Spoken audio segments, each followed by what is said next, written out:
I welcome you into this quiet hour. Mi voice moves slow. A gentle light rests at the edge of the room. I invite an open heart and a soft mind. Let thoughts slow like leaves on still water. Breathe in. Breathe out. Allow the world to dim at the edges. Settle where you are. Feel the surface beneath you. Notice the weight of your limbs. Notice how the breath finds a rhythm. I keep my tone low. Each sentence unfolds like a small lamp, lighting a path. The evening holds a hush. In that hush, good things come alive, Mercy. Scelta. Promesse. I bring them to you now. Tonight I read from the pages that have cradled countless nights. I do not speak argument or heavy thought. I speak comfort and calm. Short lines help. They fold into the body like warm cloth. I paraphrase the text simply. I do not read for debate. I read for rest. There is a passage that pictures God as a careful guide. It pictures the presence that stays close by. The words tell of being led beside quiet waters. They say, a hand steadies when the path grows rough. Hear that and let it sink in. Imagine soft footsteps next to your own. Imagine a steady gaze that knows every falter. Let that steadiness become something you can hold in the chest. Another passage opens with forgiveness. It speaks of mercy that meets us at dawn. It reminds that past mistakes do not define the night. The present holds a fresh, tender hand. Picture care that does not tally faults. Picture a sky that wipes clean the slate. Rest in that mercy. Let it smooth the knotted places inside. I read words that promise peace unlike the world's kind. This peace does not depend on circumstances. It comes as a calm that reaches into worry. Imagine a lake at dusk. The surface is glass. Wind does not roll over it. The lake holds a mirror for the stars. That is the peace offered. It steadies the pulse and eases thought. Imagine it like a cloak you can wrap around your shoulders. Feel it settle. There are promises about fear. The text reassures that fear need not rule the night. It reminds that a presence walks beside you in the dark, carrying a steady light. Picture a small lamp set on a windowsill. The beam crosses the floor and touches the corners. Shadows remain. But they no longer swallow the room. Fear can be noticed, and then gently set aside, like a small package. It is not an enemy at the threshold. Peace sits there too. Guidance appears often in these pages. The promise says paths become clear when choices press like waves. There is a map that the soul can use. The map may be simple one step, then another. Quiet listening marks the route. I suggest slowing enough to hear the soft directions. Let your breath be the metronome. One step at a time becomes a whole journey when the hand you hold is sure. Rest is a repeated theme. It is not only sleep, it is a deep, rebuilding stillness. Imagine a place where work unwinds. Arms can unclench. Muskeln soften. The mind can stop rehearsing the day's troubles. The soul receives fresh strength. Picture garden night. Dev settless. Roots drink in what the day stored up. That image gestures toward rest that repairs and readies. Hope threads through all the promises. It is simple and steady. It looks toward morning even when the night is long. Hope does not denude hardship. It holds onto a future grace. Picture the horizon gently brightening. Couleur appears slowly. Light arrives. Patient and certain, hold that image like a coin in the hand. It will warm with time. I speak of covenant and care in ways that avoid heavy doctrine. The voice in the pages reminds us of belonging. Being known and being kept are not flashy things. They are quiet, intimate truths. A home waits where you are fully seen. There, mercy meets you. There, promises unfold like soft leaves. Picture a doorway with a candle set inside. No need for grand ceremonies. The welcome is humble and warm. Forgiveness appears again as a path to release. Shame loosens its hold when met by grace. The text invites confession, not as a spectacle, but as a letting go. Imagine stepping onto a small boat and placing a stone into the water. Watch the ripples expand and then calm. That release is a practice of breath and truth. It lightens shoulders and eases sleep. Tender leadership meets the lonely. The image of a shepherd guiding the scattered comes to mind. The shepherd counts the sheep not as numbers but as companions. Each one matters. Each one has its place. That care translates to the everyday. Someone notices when a heart grows weary. Someone offers a gentle presence. Imagine being found in a crowded room and then being led to a quiet bench. Conversation is sparse there. Companionship fills the space. I read promises about rest from labor. There is permission to set down the burdens brought from day. Work is good, but rest is also commanded.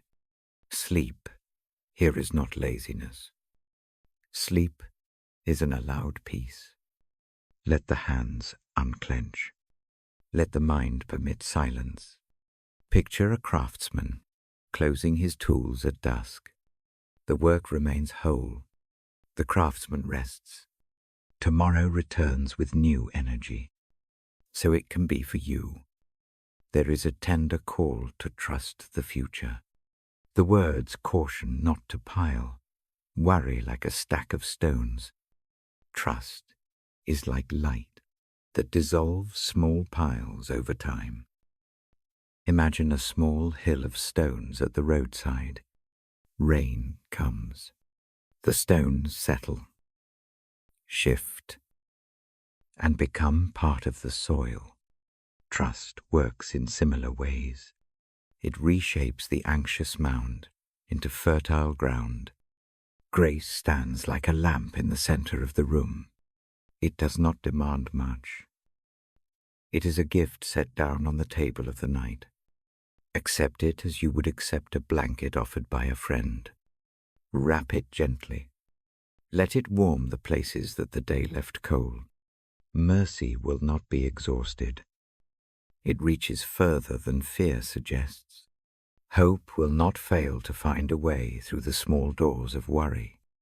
I pause to let a breath gather. The pace remains slow. Each sentence holds a space to rest. Allow time for the images to settle. The room in the mind becomes a place to return to later. A small sanctuary shaped from metaphor and memory. Keep it close, like a well-loved book. I also read words about guidance when the heart feels uncertain. That guidance arrives not always as thunder. Most often it comes as a quiet nudge. It appears as a slight clearing in the mind, or as a reassurance in the chest. Practice listening for that small movement. It requires stillness.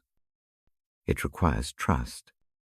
When it appears, respond like a child who knows a familiar voice. The steps may be small. They are enough. The promise of protection is offered without fear. It does not mean an absence of trial. It means help within the trial. A hand in the dark steadies you. A promise keeps you from being alone in the storm. Picture a room with a window open to the stars. The wind makes gentle music on the sill. The house remains sound. That steadiness can be trusted. I remind you that hope is not passive. It is a patient expectancy. It looks beyond present trouble to a faithful outcome. Like a gardener who plants seeds in late autumn, hope trusts the ground, even in the dark soil. Roots begin their work. Trust in that unseen development. Morning comes even when the night seems endless. Now, as I bring these promises close, imagine them as a circle of light. Step into that circle. Feel the warmth on your face. Each promise becomes a small ember of comfort. They do not burn fast. They glow steady and slow. Sit with them. Allow the steady glow to spread to the shoulders, down the arms, into the hands. Notice how tension yields. Softness takes shape in the jaw. The breath deepens. Before sleep, I invite a brief moment of reflection. Think of one small thing to lay down. A worry, a regret, a fear. Place it gently on the bed beside you. Do not rehearse it. Simply set it down. Picture hands taking it, carrying it away. Watch until it disappears at the edge of the yard. Turn back to the circle of light. Let rest fill the space it left. I will read a short blessing now. It is not heavy. It is simple and sure. It speaks of peace, courage for tomorrow, and mercy to greet each new dawn. It asks for gentle sleep and a morning refreshed. Let those words envelope you. Let them become a pillow for the mind. As the hour slows further, let the images fade into a steady dark. The lamp at the edge of the room dims to a glow. The house exhales. The sky outside deepens, scattered with tiny fires of distant stars. Those stars can feel like guides. Small and sure, they echo the promise that we are watched over. Sleep arrives like a friend moving in close. I will close this moment with a deliberate, calm ending. The reading rests now. The voice softens beyond these words. Hold the picture of mercy, the picture of peace, and the picture of hope. Keep them like a small lamp on the bedside table. Return to them when night grows loud. Trust that the presence that meets you here remains with you through the dark. Now breathe slowly. Let the breath cool the face. Allow the heartbeat to find its evening pace. I will pause so sleep can take the lead. Rest well. Tomorrow will come on steady feet. The promises wait, patient and kind. Good night. I ask a soft favor before the room grows any quieter. If this hour brings a small ease, consider pressing the little button that keeps this work going. A gentle click helps others find rest. A short note below the video can tell what helped tonight. Sharing the link spreads the hush to someone who needs it. These are small acts. They widen the circle of calm. They let this gentle message travel farther without noise. I do not press hard. I only offer the option. If it fits your rhythm, choose it. If it does not, the comfort remains the same. There is also value in honesty when we come to these pages. Authentic reflection does not mean having tidy answers. It means approaching with rawness. It means bringing what is true in the chest. Admit the ache. Admit the dull, tired parts. Name one small thing that exacts the most weight. This is not for shame. It is for clarity. The practice of truth, spoken first to a quiet heart, loosens the knot that words alone tighten. Let authenticity be brief and gentle. A single honest phrase can open the door to rest. I read now with a calm intention. The Bible sits open like a map of familiar places. I do not lecture. I do not weigh down. I choose language that folds into sleep. Passages come alive as images. I slow the pace, so each line lands like rain. The rhythm helps thinking slow. Replace busy thinking with steady listening. Allow the words to become the air in the room. They move slow and soft. Quieting the mind with God's presence happens in small steps. Start with breath. Breathe in for 4 counts. Hold for 1. Exhale for 4. Repeat until the shoulders loosen. Let the breath be the anchor. Let the words be the tide that rocks the anchor gently. Each inhalation draws calm. Each exhalation lets go of worry. The breath becomes the bridge between the day and the rest. Focus on a short phrase from the scripture I read. Not a doctrine. A simple image. A shepherd near the flock. A path lined with still waters. A lamp kept burning at night. Repeat that image slowly in the mind. Let it match the breathing. Picture the lamp's beam moving with each inhale. Feel warmth with every exhale. Keep the phrase small. Let it be a pebble dropped into the pond. The ripples spread and carry quiet. I guide the listening now. Choose one tiny passage. Let it sit beneath your breath like a small stone in the hand. I read it in a tone that does not push. The voice stays steady. The mind does not need to argue. It only needs to watch. Watch how thoughts arise. Watch how they pass. Imagine them like weather over a field. Clouds drift. Sun returns. Nothing must be chased. A gentle practice is to trace the printed words with a finger. Even if the pages are closed, move the fingertip as if it reads the shape of meaning. This physical motion slows the rush. It pulls the scattered attention toward a single, calm point. When the hand rests, let the mind rest with it.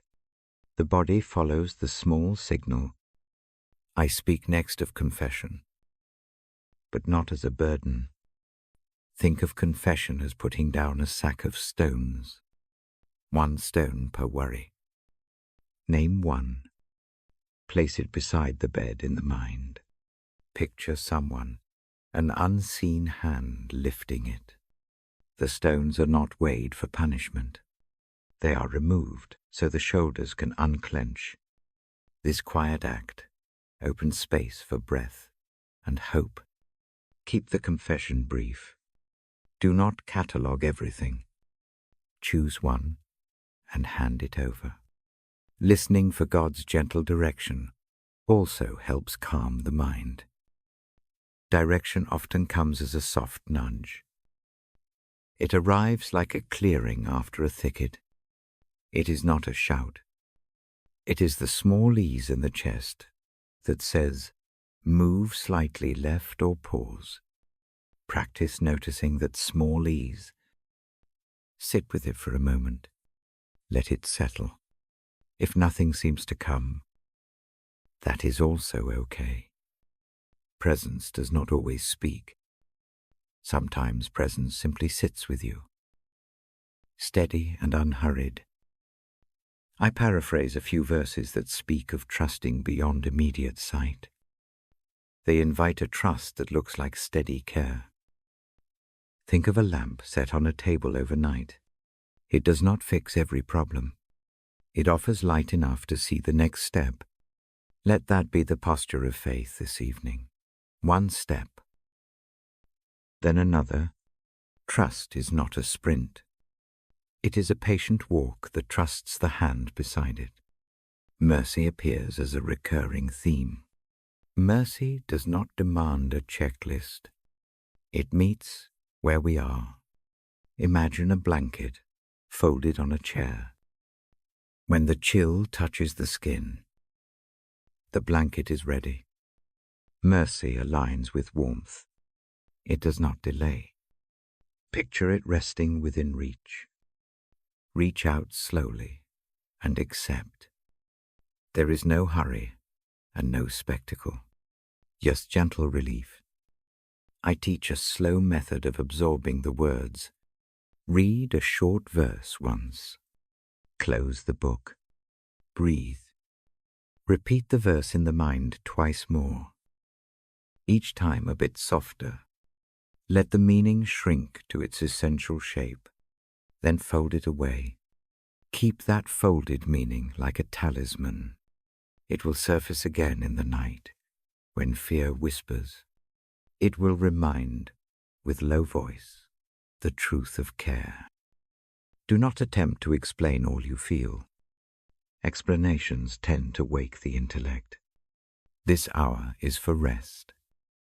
If questions arise, write them down on paper to set aside. The notebook becomes a box for tomorrow's thinking. Tonight remains for receiving. Put the heavy thought in the box and close the lid gently. I invite small acts of physical stillness too. Unclench the jaw. Relax the hands. Let the knees soften. These little shifts send signals to the nervous system that the mind can follow. The body often leads the mind toward rest. Treat those signals as instructions. Follow them like a friend's calm guidance. When a busy memory returns, do not chase it. Name it briefly one word and let it drift. Say memory or worry, then return to the chosen image from the scripture. This is like steering a boat back to harbor after a small gust of wind. The course stays gentle. The harbor maintains its quiet. If night brings fear, remember the image of a watchful presence. Imagine a small lamp by the window and a warm voice that keeps vigil. The presence does not erase difficulty, but it adds steadiness. The lamp holds the room without fuss. Rely on that steady light. Allow the shoulders to sink into the support it suggests. Now, a practical step. Prepare a short blessing to breathe in and out. Keep it 2 lines. 1 line for inhaling, 1 line for exhaling, for inhalation. Think of calm being drawn in. For exhalation, imagine release. Repeat the cycle for several rounds. The blessing does not need long words. It needs honest rhythm. Let it become a lullaby for the pulse. I read passages that remember the lost and the tired. The language there is simple. Rest is offered to those who carry heavy loads. It is an invitation without accusation. Picture a small bench under a spreading tree. Sit. Let feet be still. The tree offers shade without a speech. That simple picture is enough to begin letting go. A small instruction about night thoughts. Treat them kindly. Do not scold for their arrival. Meet them like a child who wakes with a dream. Comfort them. Name them. And lead them back towards sleep. Harshness wakes more. Kindness soothes. Let the tone inside be soft. I close this moment with a reading rhythm that slows further. Words become even shorter. Images condense. The breathing becomes the metronome. I speak of simple things: light, lamp, hand. Rest so the mind does not wander into debate. The Bible's words do their work by presence. They do not compete for attention. They simply sit and offer calm. If du niet je verder slight lift, leave a small note, a sentence, nothing long. These notes encourage others who read them. They show that sleep can return. A short comment might say what image helped or which breath pattern worked. This helps build a soft community. It is not about performance. It is about company, on the path. Share the video if you think someone might find rest from it. A single share is like setting another lamp in a neighboring window. The streets still know night. But each lamp offers a path. The world needs such small lamps. Spread them quietly. I will end with one final practice. Choose one gentle promise from the page.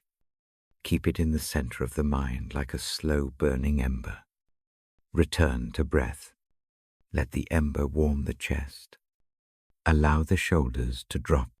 Imagine the day's burdens folded and placed aside. Imagine soft sleep, moving in like a friend, taking a chair beside the bed. I tune my voice to the pace of closing. The syllables thin. The breath lengthens. The room slackens. You are not alone in this quiet. The presence I read about stays near. It does not rush. It does not demand. It keeps vigil. Rest rests in that company. Let the last image be a small room with a single lamp and an open book. The lamp holds steady. The book rests closed. A hand has just set it down. Night moves in. Gentle and sure. Trust the hand that turns off the lamp. Trust the steady breath. Allow sleep to take the lead. I pause now and let silence fill the space. The words have done their work for the moment. Keep the simple promises close. Return when the night grows loud. I will be here in the same calm voice. Good night. I read a small line tonight. Be still. No. These words sit like a soft command at the edge of the page. They are not loud. They do not push. They simply call for a stopping. The call asks less for action and more for attention. It asks the heart to pause and the ears to soften. Stillness here is not empty silence. It is a patient listening. It is a quieting of the mind long enough to notice a presence. The presence is steady. It does not clamor for proof. It waits with a calm that knows the next breath before it comes. To be still means to turn down the volume of the busy house of thoughts. It means to let the hand rest and the eyes soften. When the page says, "Be still," I imagine a small harbor at dusk. Boats rock. The water breathes in short. Shore waves. The day's light thins. A buoy marks the place. It does not chase the tide. It holds. That holding is what the verse asks. It asks for a small steadiness in the middle of motion. I tell the scripture slowly. My voice is low and even The words are not meant for debate. They are meant for rest. Repeat the phrase with me in the mind. Be still. No. Let the rhythm of those two acts set the breath. Inhale the stillness. Exhale the knowing. The two become one small practice. Sometimes stillness comes easily. Sometimes it needs work. There is a simple discipline I use before sleep. Rest the palm on the chest. Feel the rise and fall like a quiet tide. Let attention stay with that tiny movement. If thoughts drift, return the hand. This gentle redirection becomes a little anchor. The body learns to trust the pattern. The mind follows. I hold a memory that teaches me how fragile that practice can be. The memory is not dramatic. It is ordinary and loud in its ordinariness. One winter evening, years ago, the city felt unsettled. Sirens threaded the air. Neighbors came and went. A heater clanged. A child cried in an apartment below. The radio in a nearby cafe hummed like a swarm. Stillness seemed impossible. That night, a small book rested on my lap. The Bible lay open. My voice began to read as I always do before bed.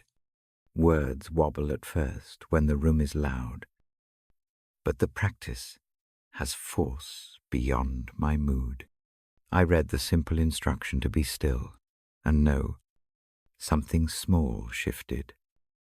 A slow breath came in the room like an invited guest.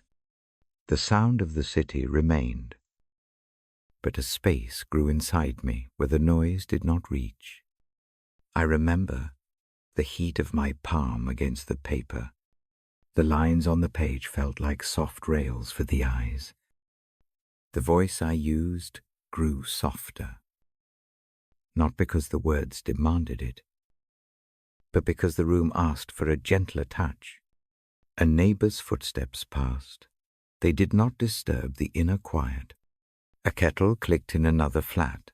That sound became part of the rhythm rather than an interruption. In that moment, the presence mentioned on the page moved from concept to shape. It was not a rush of feeling. It was a small fact, like a lamp turned on in a distant room. The lamp did not make the city silent. It only made a quiet corner visible.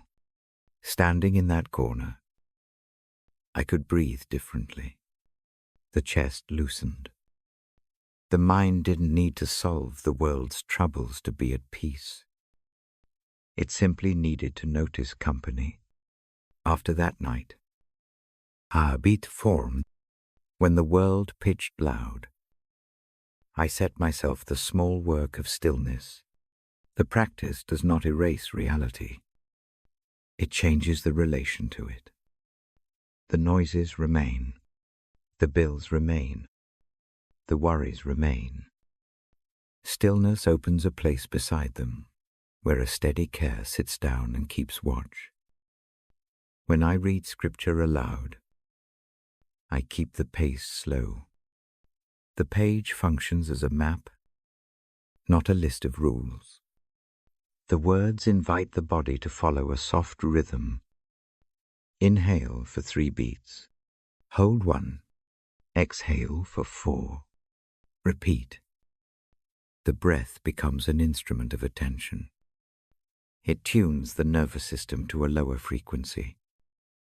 The heart learns to take fewer alarms, to anchor the stillness. I use a promise that rests in the same script. It is not complicated. It speaks of presence that does not leave. The promise is like an anchor stone set beneath the harbor. Storms bruise the surface. Waves pile high. The anchor holds below the noise, and the motion, knowing that the anchor exists, allows the vessel to stop fighting the water and simply be held. Here is a small practice to place that promise where the body can find it. Think of a single phrase that captures care and steadiness. Keep it short. Make it tactile.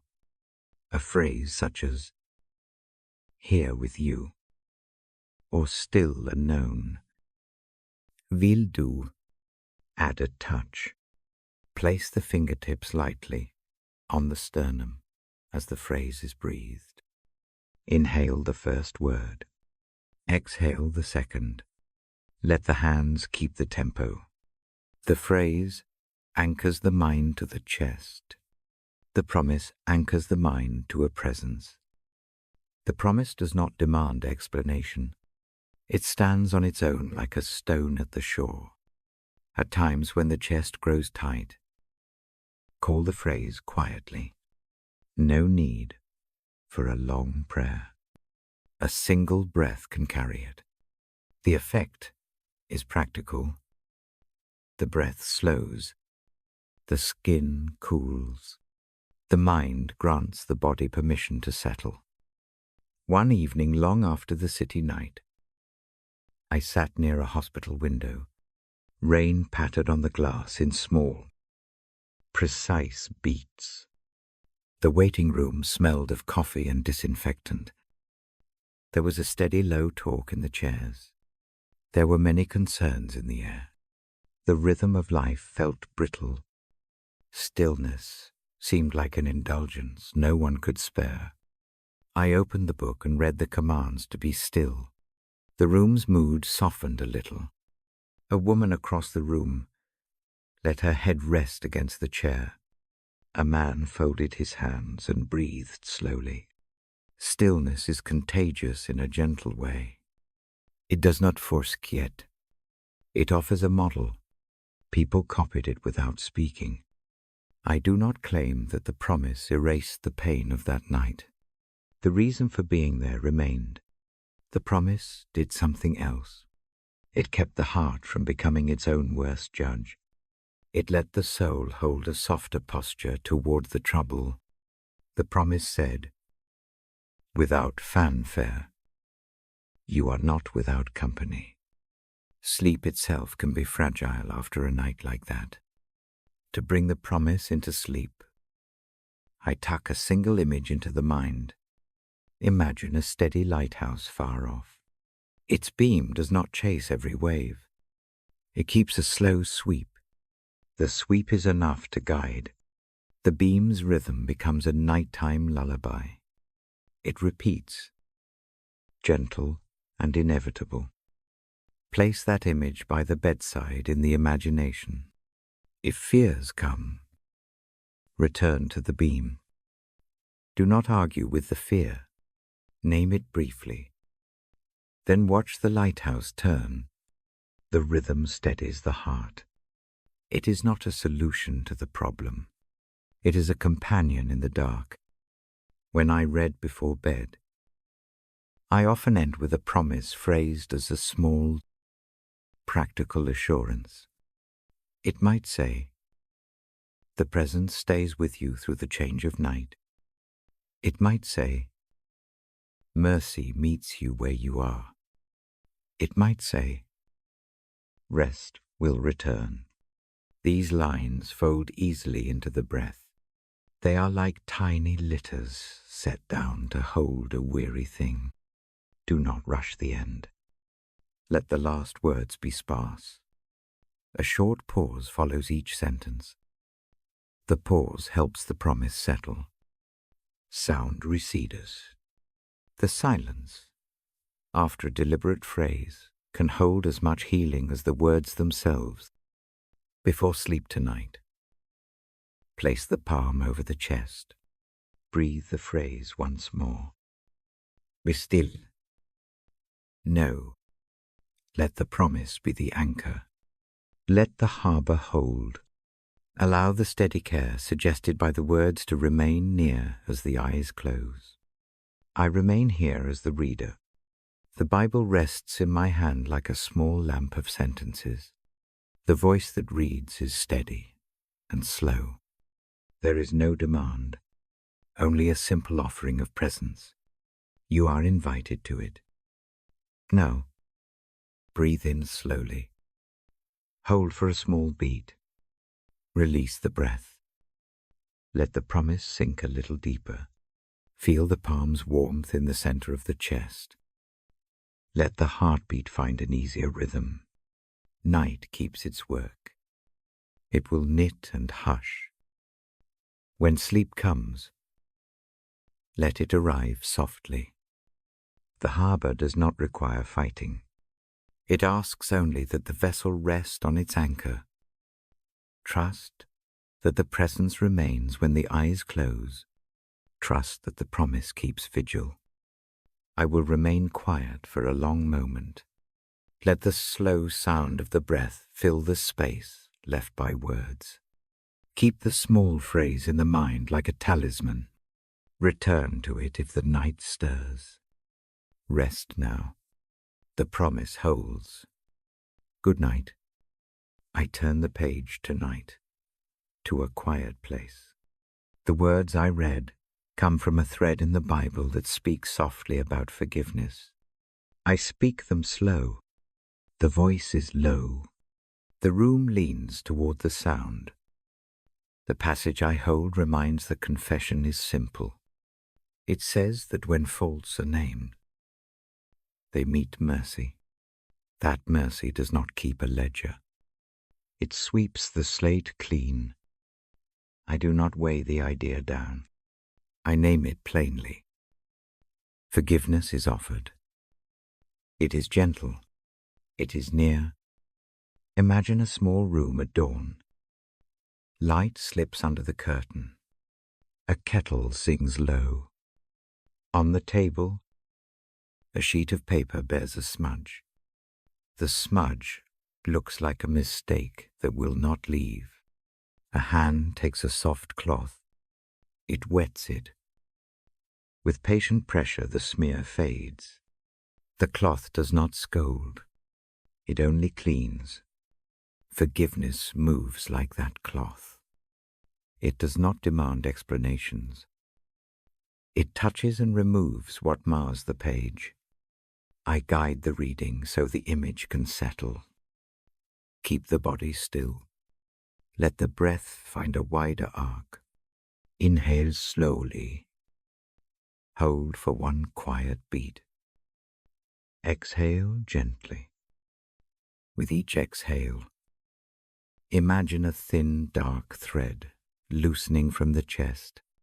The thread drifts and untangles. The shoulders are lighter. The scripture I read is practical. It asks for a small honesty. It asks that one thing be named. No long list, no replaying. The practice is one word. One sentence. One clear image. Say the name of the burden in the mind only. Then place it aside, like a folded cloth. The act of naming is not to shame. It is to hand the weight to a care that can carry it. Forgiveness often arrives as a whisper rather than a thunderclap. Think of a voice close to the ear that says, "This is enough." The whisper does not erase the memory of what happened. It changes the meaning. A shame becomes a memory held differently. The whisper moves through the room and leaves a settled calm. I remember a quiet morning years ago. A mistake sat heavy in the chest. The mind rehearsed the scene until sleep would not come. I opened this same book. I chose a short portion about confession and mercy. The lines were simple and clear. I breathed with them. I named the failing out loud into the pillow, only once. No argument, no long telling. Then, as if on cue, a small relief came like a cool breeze. It did not fix everything. It only lifted the weight enough to allow rest. That memory helps me teach this practice. It does not promise instant healing of long wounds. It promises an opening, It promises a doorway through which a steady mercy steps. The mercy does not hurry. It needs the tense places, like warm hands on tight shoulders. Use a new image for the release. Picture a river at dawn. Shoes leave prints in the soft bank, walking forwards. You worry the prints will remain. Then a thin current moves. The water reaches the shore and smooths the marks. The river does not judge each footstep. It simply makes the surface ready for what comes next. Forgiveness works like that current. It smooths, not by erasing the life lived, but by making room for a fresh way forward.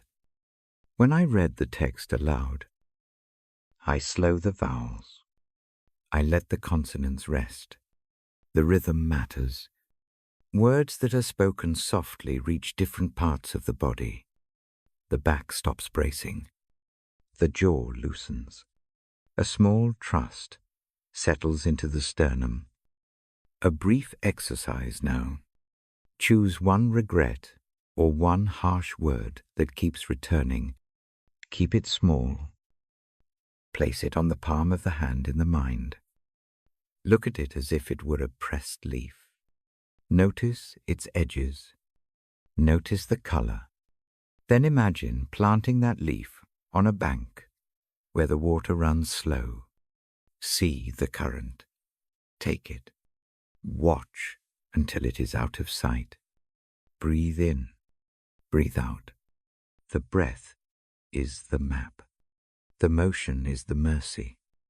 Forgiveness is also about being forgiven by others and forgiving oneself. Both moves ask for courage. Begin with the easier step. Often forgiving oneself is hardest. Quiet conviction helps more than a long argument. Say a short phrase inside, I release this. I allow mercy. Let the phrase be soft.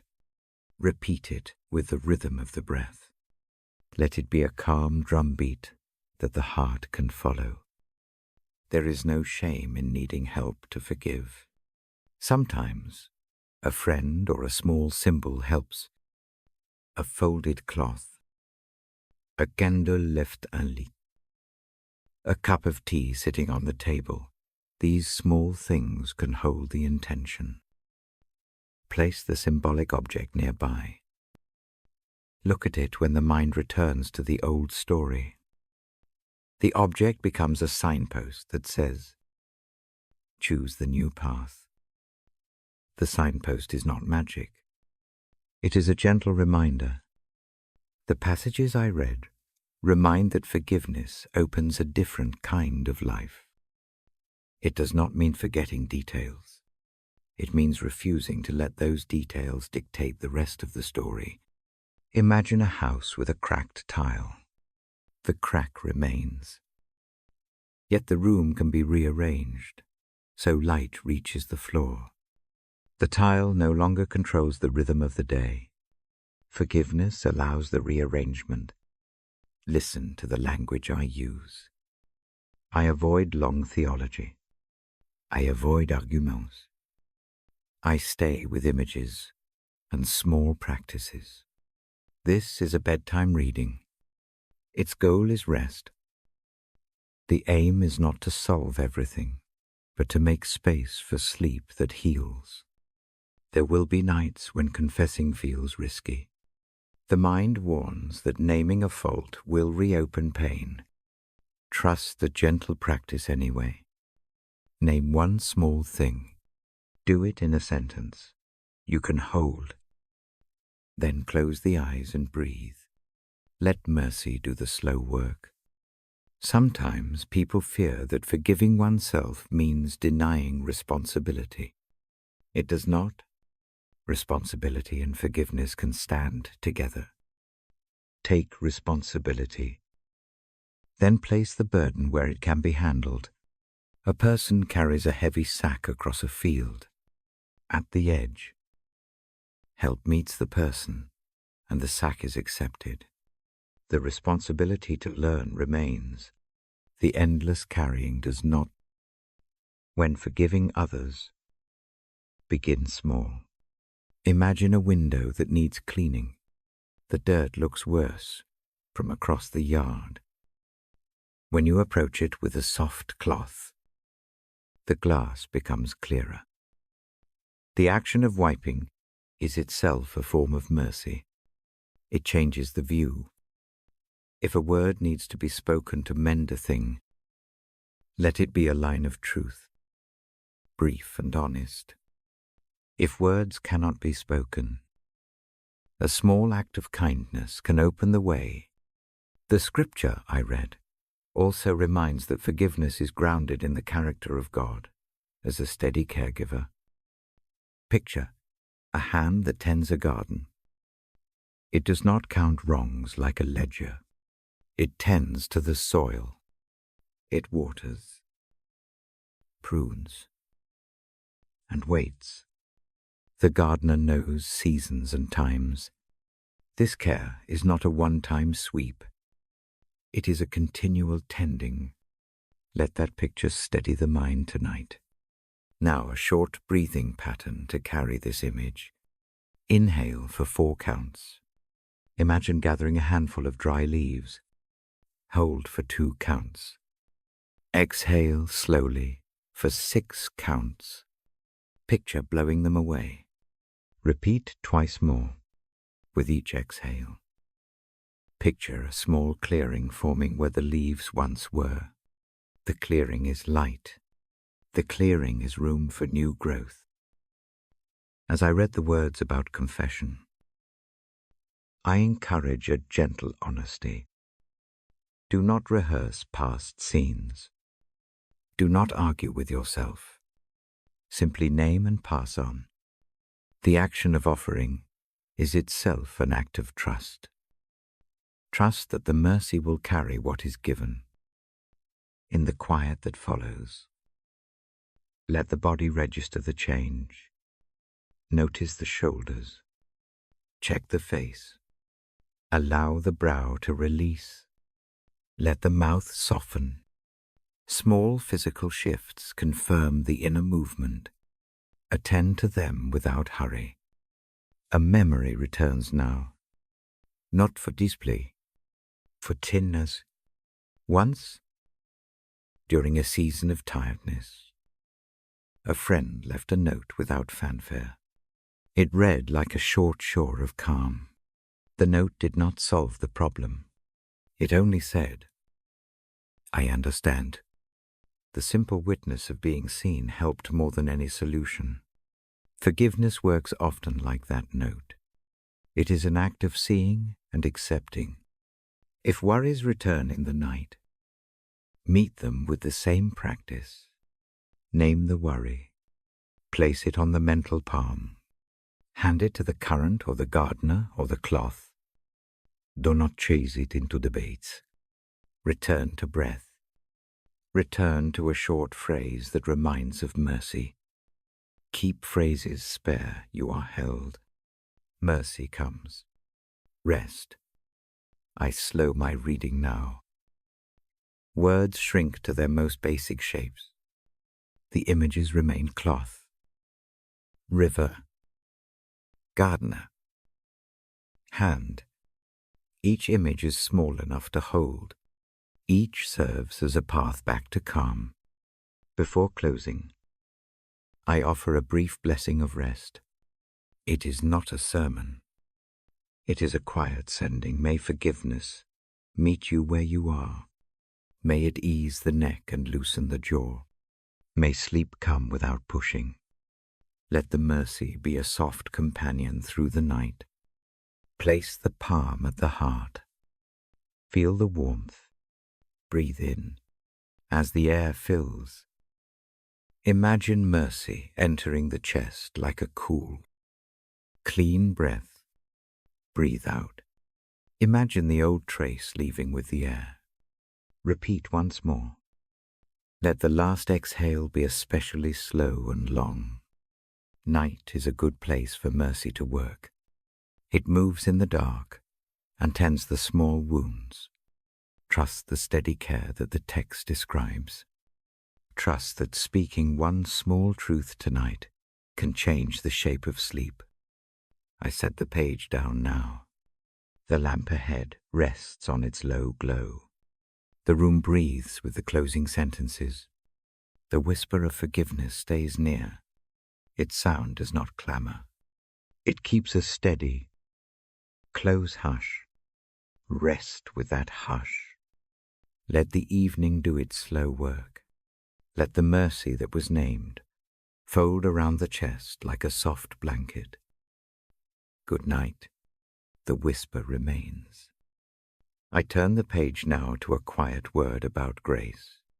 The line I hold is simple and soft.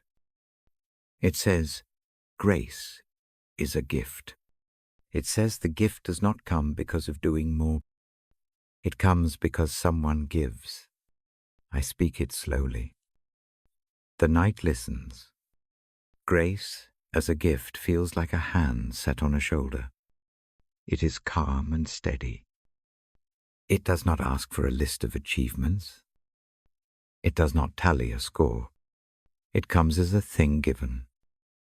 That is the heart of the passage I keep near. The thought rests like warm bread on the table of the evening. Think of a gift wrapped in plain paper. The paper is not fine. The ribbon is loose. The wrapping does not matter. The giving matters.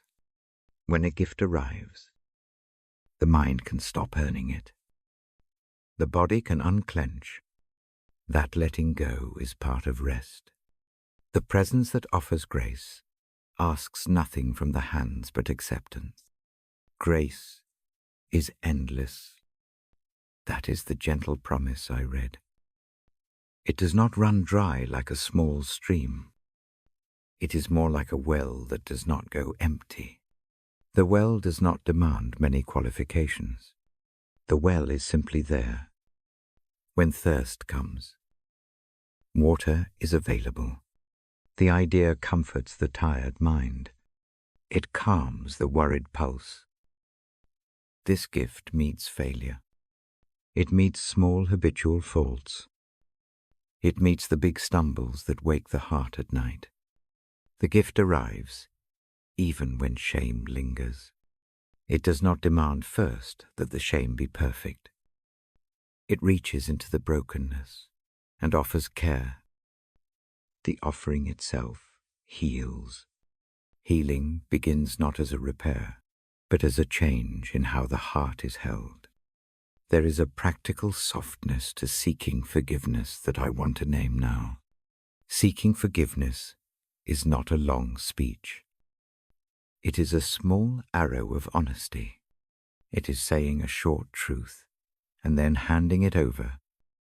When that happens, the body responds.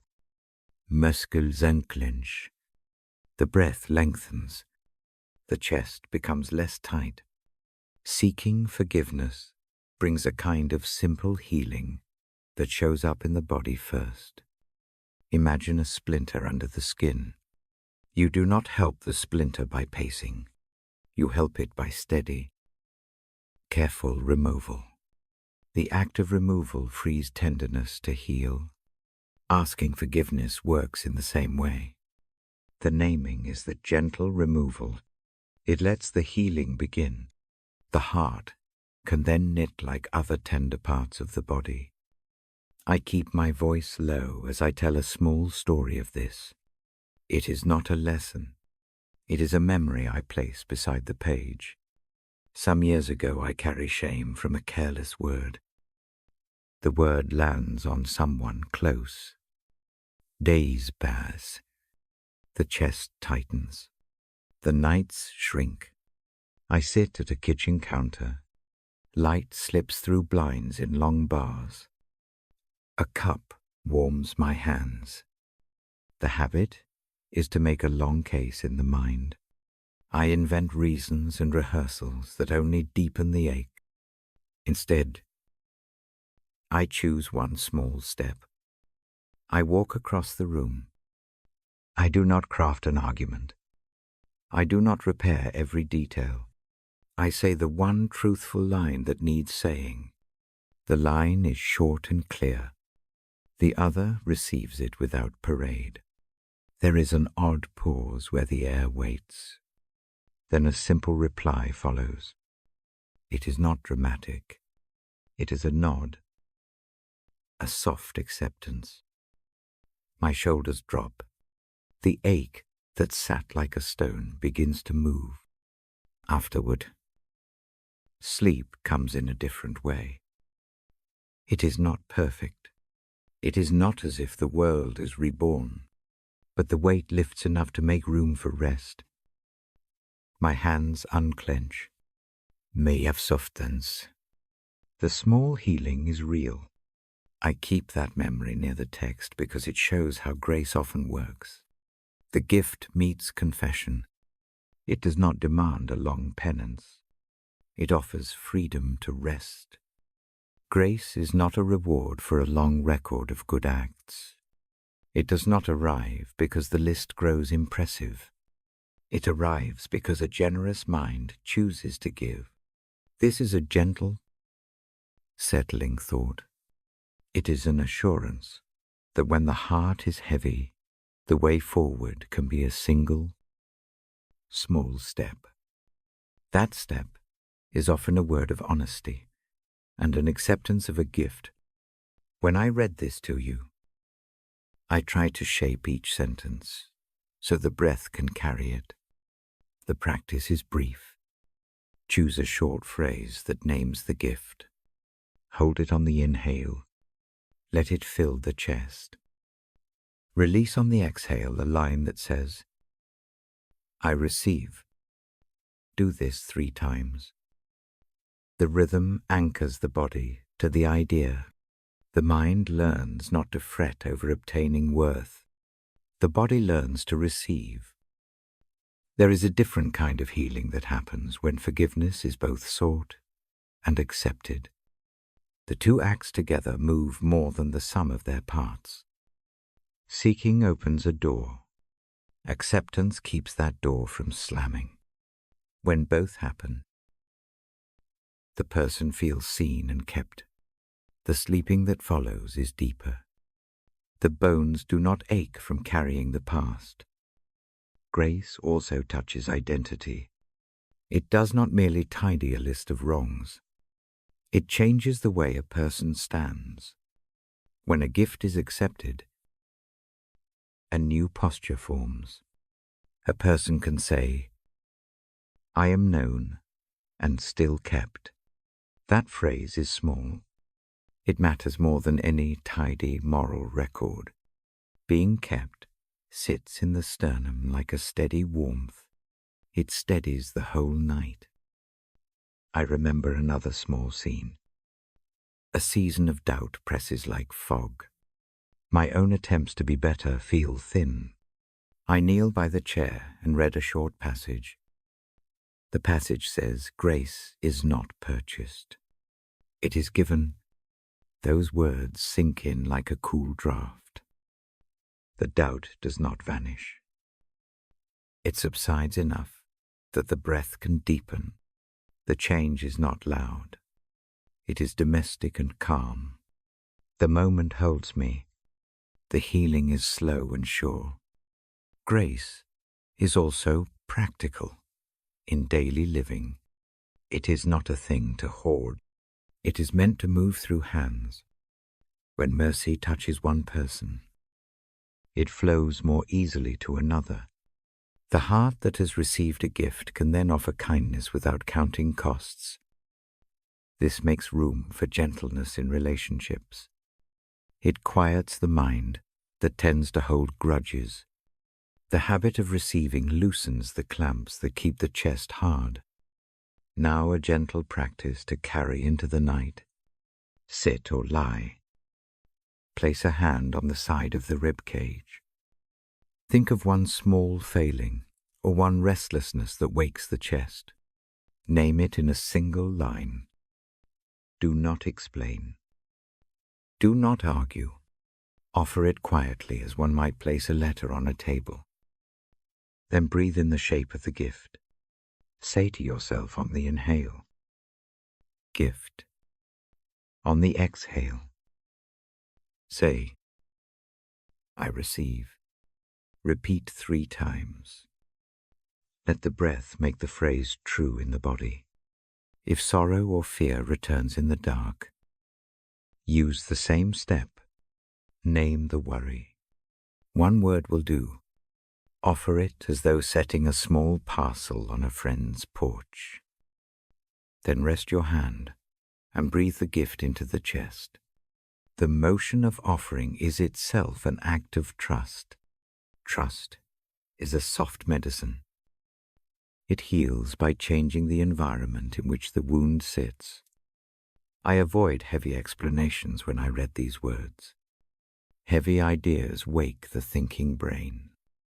Sleep does not come to an overworked mind. So the language is brief. The sentences are small. The metaphors are quiet. Picture a low hearth where embers glow. The heat is not showy. It is steady. It warms the feet. That steady heat is grace at rest. As I close this part of the evening, I fold the idea gently into a moment of blessing. The blessing does not grandstand. It is a soft sending. May the gift be near. May it meet the places that ache. May the chest feel freer by morning. May sleep come as a welcome hand. These lines are simple. They carry a steady softness. Place the palm now just above the heart. Breathe the small phrase 1 more time. Gift. I receive.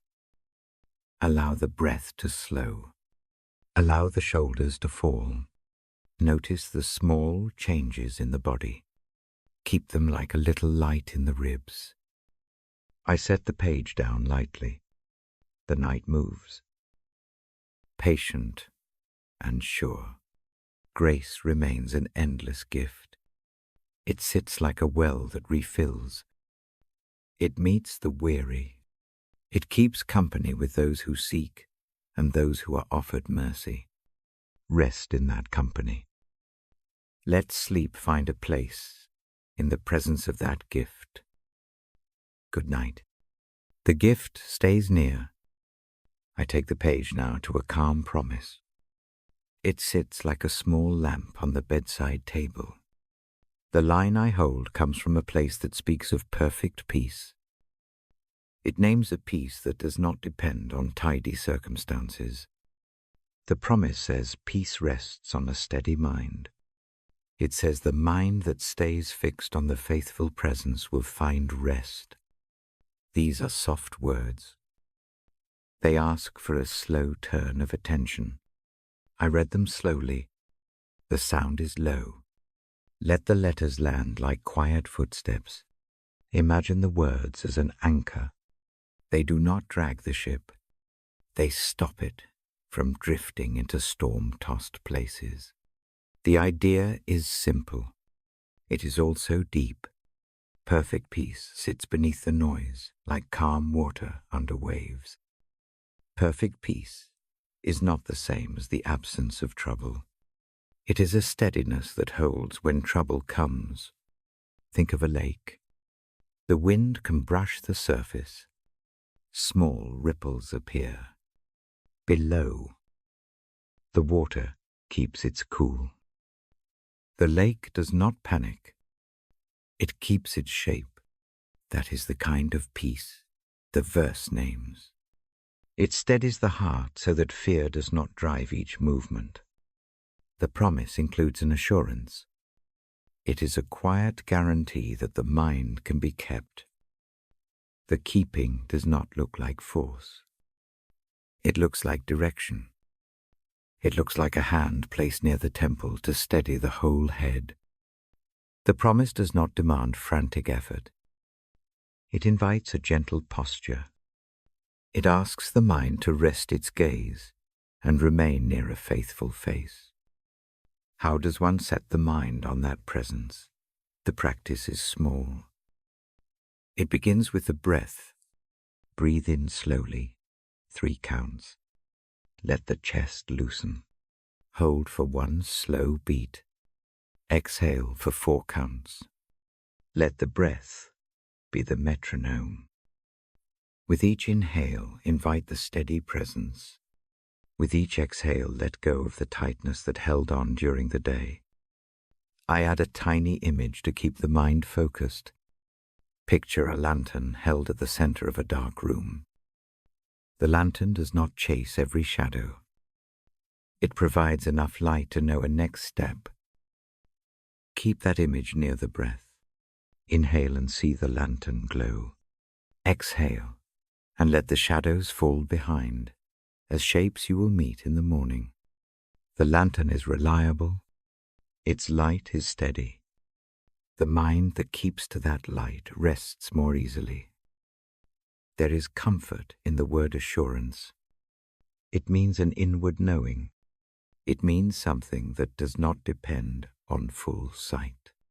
The promise does not require understanding every detail. It asks instead for a slow trust. Trust looks like small acts.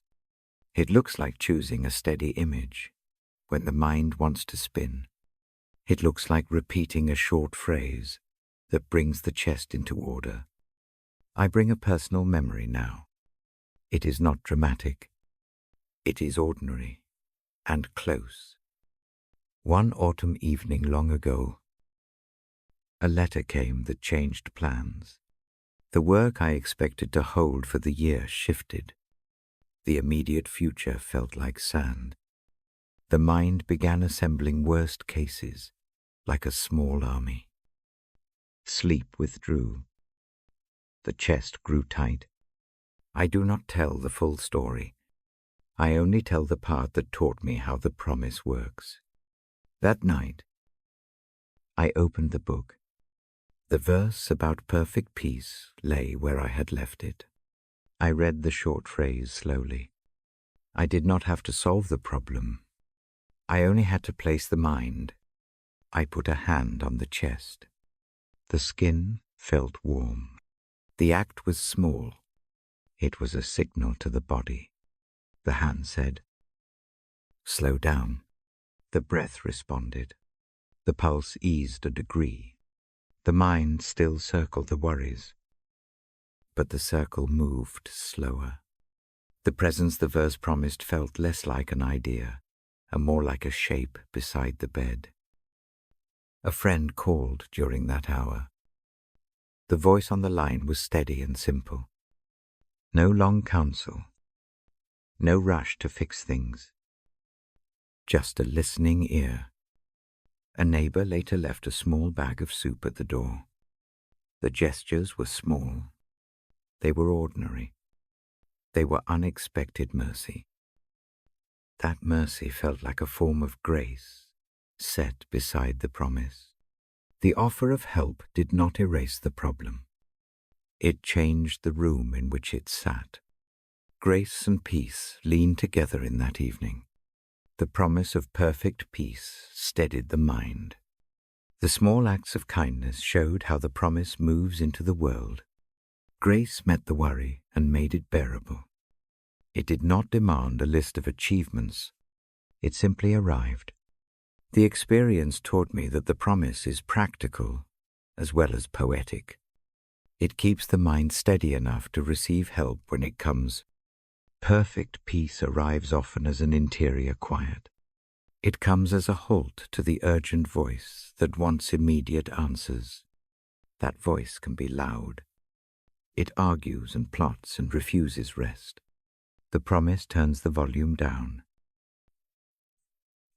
It says, "You may trust this presence enough to stop solving for now." That release opens a space where fresh thinking can come later. It also opens a space where sleep can be possible tonight. There is a way to practice the assurance each night. Choose a brief phrase. Keep it shorter than a sentence. Mine has become 3 words. I say them slowly in the breath. Each word occupies an inhale or an exhale. The phrase, is an anchor. It does not solve the future. It reorders the night. Over time, the phrase gathers weight. It becomes a familiar shore to come back to when the mind drifts. Another gentle practice is to imagine the mind as a small garden. Thoughts are like leaves blown in by wind. The promise says, tend the center bed. Do not chase every stray leaf. When anxious thoughts come, notice them and put them aside like a folded leaf. Come back to the center bed. Let the presence you trust tend the soil there. It is a small discipline. It keeps the mind from scattering. A part of the promise is an assurance of being held through the night. This holding is not passive. It is active and steady. Imagine a hand that does not remove all trial, but steadies the wrist so that the traveler can walk. The assurance allows the steps to continue without panic. It changes the posture from frantic doing to composed moving. I do not offer clever tricks. I offer practices that enter the body, the breath, the hand on the chest, a small phrase, a steady image. These are like tools to tune the nervous system. They are not magic. They are habits that help the heart accept the promise. When the body accepts, the mind can follow more easily. That evening of the unexpected letter taught me another truth. Peace and grace often come through ordinary people. The friend who listened did not need to provide answers. The neighbor who left soup did not make a speech. Their presence was enough. When I remember the scene, what soothes is not the solution. It is the fact that hands reached out in ordinary ways. The reaching made the promise more real. Perfect peace also trains patience. It asks the mind to trust time. Difficult things do not always resolve tonight.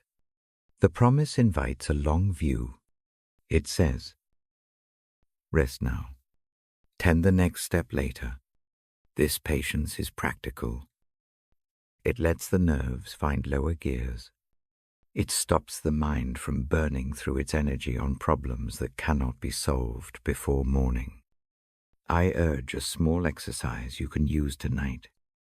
Lie down. Place one hand on the chest. Breathe slowly. Inhale for 3 counts. Hold for a beat. Exhale for 4 counts. As you breathe, picture a narrow beam of light across the room. Let your mind rest on that beam. Say the short phrase you chose, once per cycle. Keep the phrase soft. Let the hand on the chest feel the rhythm. Let the breath follow. Do this for 5 to 10 minutes. If worries return, name them with one short word and let them drift. Return to the beam. Return to the phrase. The practice does not banish every thought. It creates a refuge in the center of the night. The refuge is the promise of perfect peace in action. I will name one more small memory before I close. Some months after the letter, a stranger offered a quiet piece of counsel in a crowded place. The counsel was a single line about keeping the mind steady. It echoed the verse. That line found its way into the evening breath. It became part of the steady phrase I repeat. Small things like that matter. They stitch the promise into ordinary days. They make the assurance tangible. As I read these words to you, I try to keep the tone slow and kind. I choose images that rest easily in the mind. I avoid loud arguments. Tonight is for sleep. Tonight is for letting the promise be a bed for the mind. Before we end, place the hand on the chest once more. Breathe slowly in. Breathe slowly out. Imagine the lantern at the center. Imagine the beam steady and unhurried. Let the promise hold the thought of worry for a while. Trust that help can come in small forms. Trust that the well of care does not run dry. I close with a quiet sending. May the promise of perfect peace find a place in the chest. May it steady the mind enough to allow rest. May grace continue its steady work even when trouble is near. Keep the images near. Return to them if the night stirs. Now breathe once again. Inhale slow. Exhale slow. Let the lantern glow, grow steady. Let the mind rest on the beam. Sleep can come in that company. Good night. I lift the book and let my finger rest on the worn page. I read aloud in the low way. I always do. The lines I hold speak of looking up when the night feels wide. They name a simple question and its quiet answer. I do not offer debate. I offer a settled thought to carry into sleep. When I read, I invite you to lift your eyes, not with the strain of searching. Lift them in a small, willing way. Look beyond the room for a moment. Imagine hills in the distance. The hills sit dark against the sky. They are steady. They ask nothing of you. They only stand. The question the text begins with is like that lift of the eyes. It is a small motion that reminds the heart there is a place beyond the immediate trouble. It asks, where does help begin? The verse answers simply. Help comes from the one who made the sky and the ground. The Maker is also the helper. This thought is gentle. It is not heavy. I keep my voice slow and even. The sound is meant to soften the mind. The idea that help comes from the Maker does not mean everything becomes easy. It means someone wise and steady is near. Someone who made the hills and the stars knows how to tend small human things. Let that be a quiet fact in the chest. There is a practice I use when worry presses at night. I lift my eyes in the dark. I let the sight move to an imagined ridge. I breathe in slow. I hold the breath for a small count. I breathe out and picture help, arriving like a soft hand placed on a shoulder. The image is simple. It is enough. When I teach this to myself, I use short phrases. One phrase for the inhale, another for the exhale. For a moment, the lungs carry tiny words. Inhale help, exhale near. Repeat. The rhythm steadies the pulse. The breath becomes a small bridge between fear and calm. I remember walking once near dusk on an old trail, the path climbed by gentle turns. The air smelled of dry leaves. Clouds moved low and soft. My shoes slipped often on the loose earth. The slope looked steeper in the dim light. For a while, each step felt cautious and lonely. Then I met a small surprise. A woman ahead paused and turned back. She offered a quiet way across a tricky patch. She did not admonish.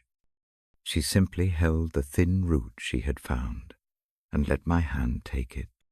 The help came at the moment it was needed. It was unexpected. It was ordinary. That night, the memory of her hand keeps coming to me. When I read the promise of help, the Maker's help often arrives like that, not as a great shout, but as a timely hand. It may come through another person, It may come as a sudden ease in the chest. It may come as a clear next step when the path looks lost. Help often appears in small, concrete forms. The text reminds me that help comes from above and beyond. It does not depend on human perfection. It does not crouch at the limits of understanding. The one who made the hills also watches the feet. This watching is gentle. It is like a quiet guard that pays attention to small movements. It does not interfere with freedom. It offers steadiness while steps continue. I lay out a short practice to carry that presence into sleep. Lie down. Let the head find a comfortable place on the pillow. Rest one hand just above the heart. Breathe in slowly for 3 counts. Picture a distant hill in the mind. Breathe out for 4 counts. With each inhale, imagine the hill drawn nearer. With each exhale, imagine the hand of help moving a fraction closer. Keep the images small. A huge scene wakes thought. A modest image rests. Think of a single steady rock on the slope. Let the mind return to that rock, if worry returns. The rock does not answer every question. It simply offers a place to rest the eye and to trust that the path is watched. There is a promise tucked into the lines I read. It speaks of help that does not fail when human strength wanes. The Maker does not sleep like we do. The idea is not meant to unsettle. It is meant to comfort. Someone watching from beyond human limits offers a kind of tireless attention. This attention keeps the small things feet. Breath. Sleep within care. When night brings fear, name it briefly. Say one word: fear. Worry. Tired. Place that word on the palm of your hand, in the imagination. Then lift your eyes in the mind to the hill again. Offer the word aloud or inside, take it. Picture help passing back to carry the thing you name. The act of handing over is small.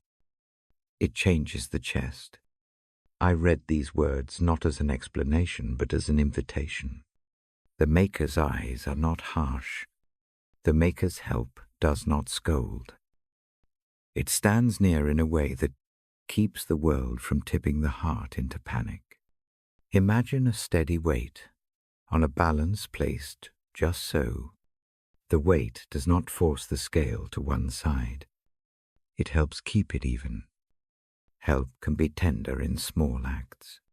Consider a late phone call from a friend who listens without solving. Consider a neighbor who leaves a thermos on the doorstep. Consider the sudden calm that arrives when a prayer is spoken without eloquence. These occurrences are the hint of that greater helping hand. They are mirrors of a presence that knows how to soothe. I avoid heavy words because the night does not need them. The posture I recommend is simple. Receive. Rest. Allow help to be present without the mind needing to earn it. The gesture of receiving is small, but powerful. It relaxes the shoulders. It signals to the nervous system that it is safe to slow down. If sleeplessness comes, use a slow, practical rhythm. Breathe in for a count of 3. Hold gently for 1. Breathe out for a count of 5. With each cycle, picture a small motion of help completing its work. A failed plan becomes a closed page. A tight thought becomes softer. The rhythm does not solve the problem. It creates room for a gentler view. I keep a memory near this practice. Once, in the month of long rain, the roof leaked above the bed. It was a night of tiny annoyances. Each drip seemed larger in the dark. I read the lines about looking up to the hills and found a strange calm. The picture of help arriving, not loudly but simply. Put my hands into a different posture. I moved a bowl. I fixed the blanket. I rested. The rain did not stop. The inner voice of fear loosened. That night taught me that help often reaches us through simple repairs and human tenderness. It does not always come in dramatic rescue. The Maker's help shows up in steady adjustments. It does not always change the circumstances. It changes the posture of the one who receives care. The promise that help comes from the Maker also reminds me that nothing is outside care. The vast expanse of sky is not indifferent. The ground underfoot is not random. The same hand that shapes the mountains keeps watch over small, fragile steps. This thought is not an argument. It is a calming fact. In the dark, thoughts multiply. A small practice I keep is to set a single lamp of attention among them. Choose one short sentence to hold while breathing help is near. Or hands keep watch. Repeat it softly with each exhale. The sentence is not an explanation. It is a tether. Tethers keep the mind from drifting into panic. I try to speak these things in a voice that softens rather than sharpens the mind. Long paragraphs wake the thinking brain. Short lines invite sleep. The wording I use tonight is spare for that reason. The images are simple so the listener can drift into them. There is comfort in the Maker being the helper, because it connects the vast and the intimate. It is the same care that sets the stars and that steadies a trembling hand. When the mind accepts that link, relief comes like a slow tide. It does not sweep away trouble. It lifts the burden enough to let breathing find an even pace. If hurt or loss waits in the room, the practice remains gentle. Name the hurt. Place it in the center of the lap in the imagination. Then imagine walking to the nearest hill. Do not climb. Stand at the base. Offer the thing there. Picture a small hand taking it. Watch the hand disappear over the hill. The absence is not an erasure of the past.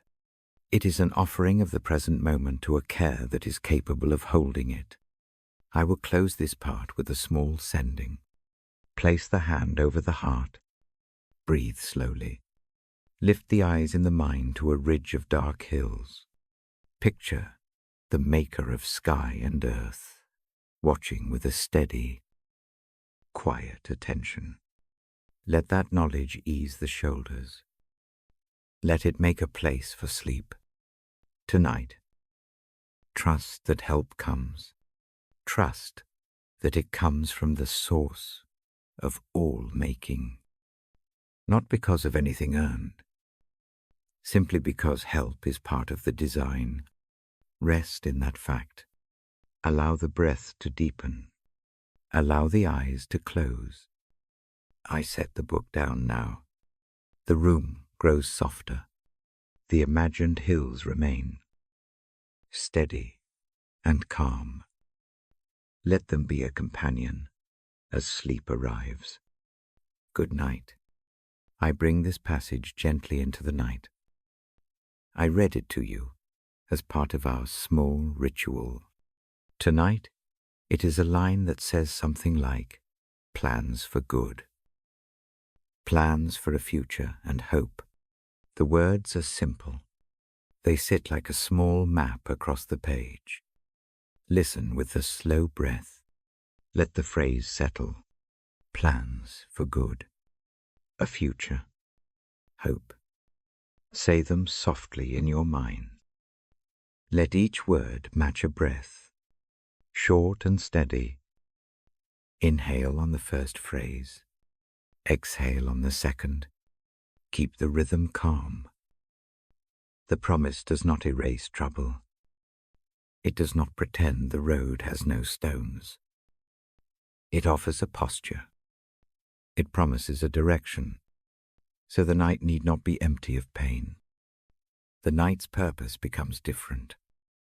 It becomes a time to rest within that direction. Think of a path that bends out of sight. The verse does not promise to show the whole trail at once. It promises a keeper who knows the trail and a plan that moves the traveler forward. Imagine the path underfoot. Feel its firmness. Step by step is enough for tonight.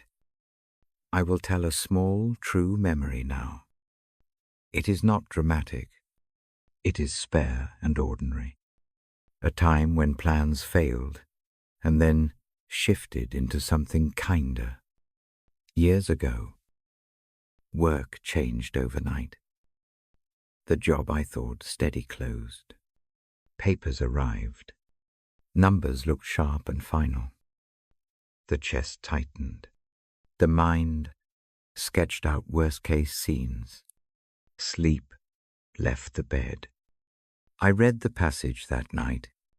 The words about a hopeful future were the only ones I could hold. The promise felt strange. How can a future be planned when bills are immediate? How can hope exist where worry sits like a stone? I made a small choice, not a plan to fix everything. Just one small step. I wrote a single line in a notebook. The line named the fear plainly. Then I set the notebook on the table and closed the door to the room where panic lived. I went outside for a walk under thin clouds. A neighbor was on the path. He had a stack of newspapers. He paused. Not with a speech, but with a simple question. Are you well? The question was quiet. It was enough. A short conversation followed, like a slow wave. Offers appeared that week I had not expected. Someone at church mentioned a part-time need. A neighbor offered to trim the hedges in exchange for a small favor. An old colleague sent a short email with a lead. No single act solved everything. Nothing looked triumphant. The change was small and steady. The days that followed shaped into a new pattern. The plan I had imagined did not return. A different plan unfolded. It proved to be kinder than the other route would have been. The tightness eased enough to sleep. Hope arrived as a small companion that night. That memory teaches gently.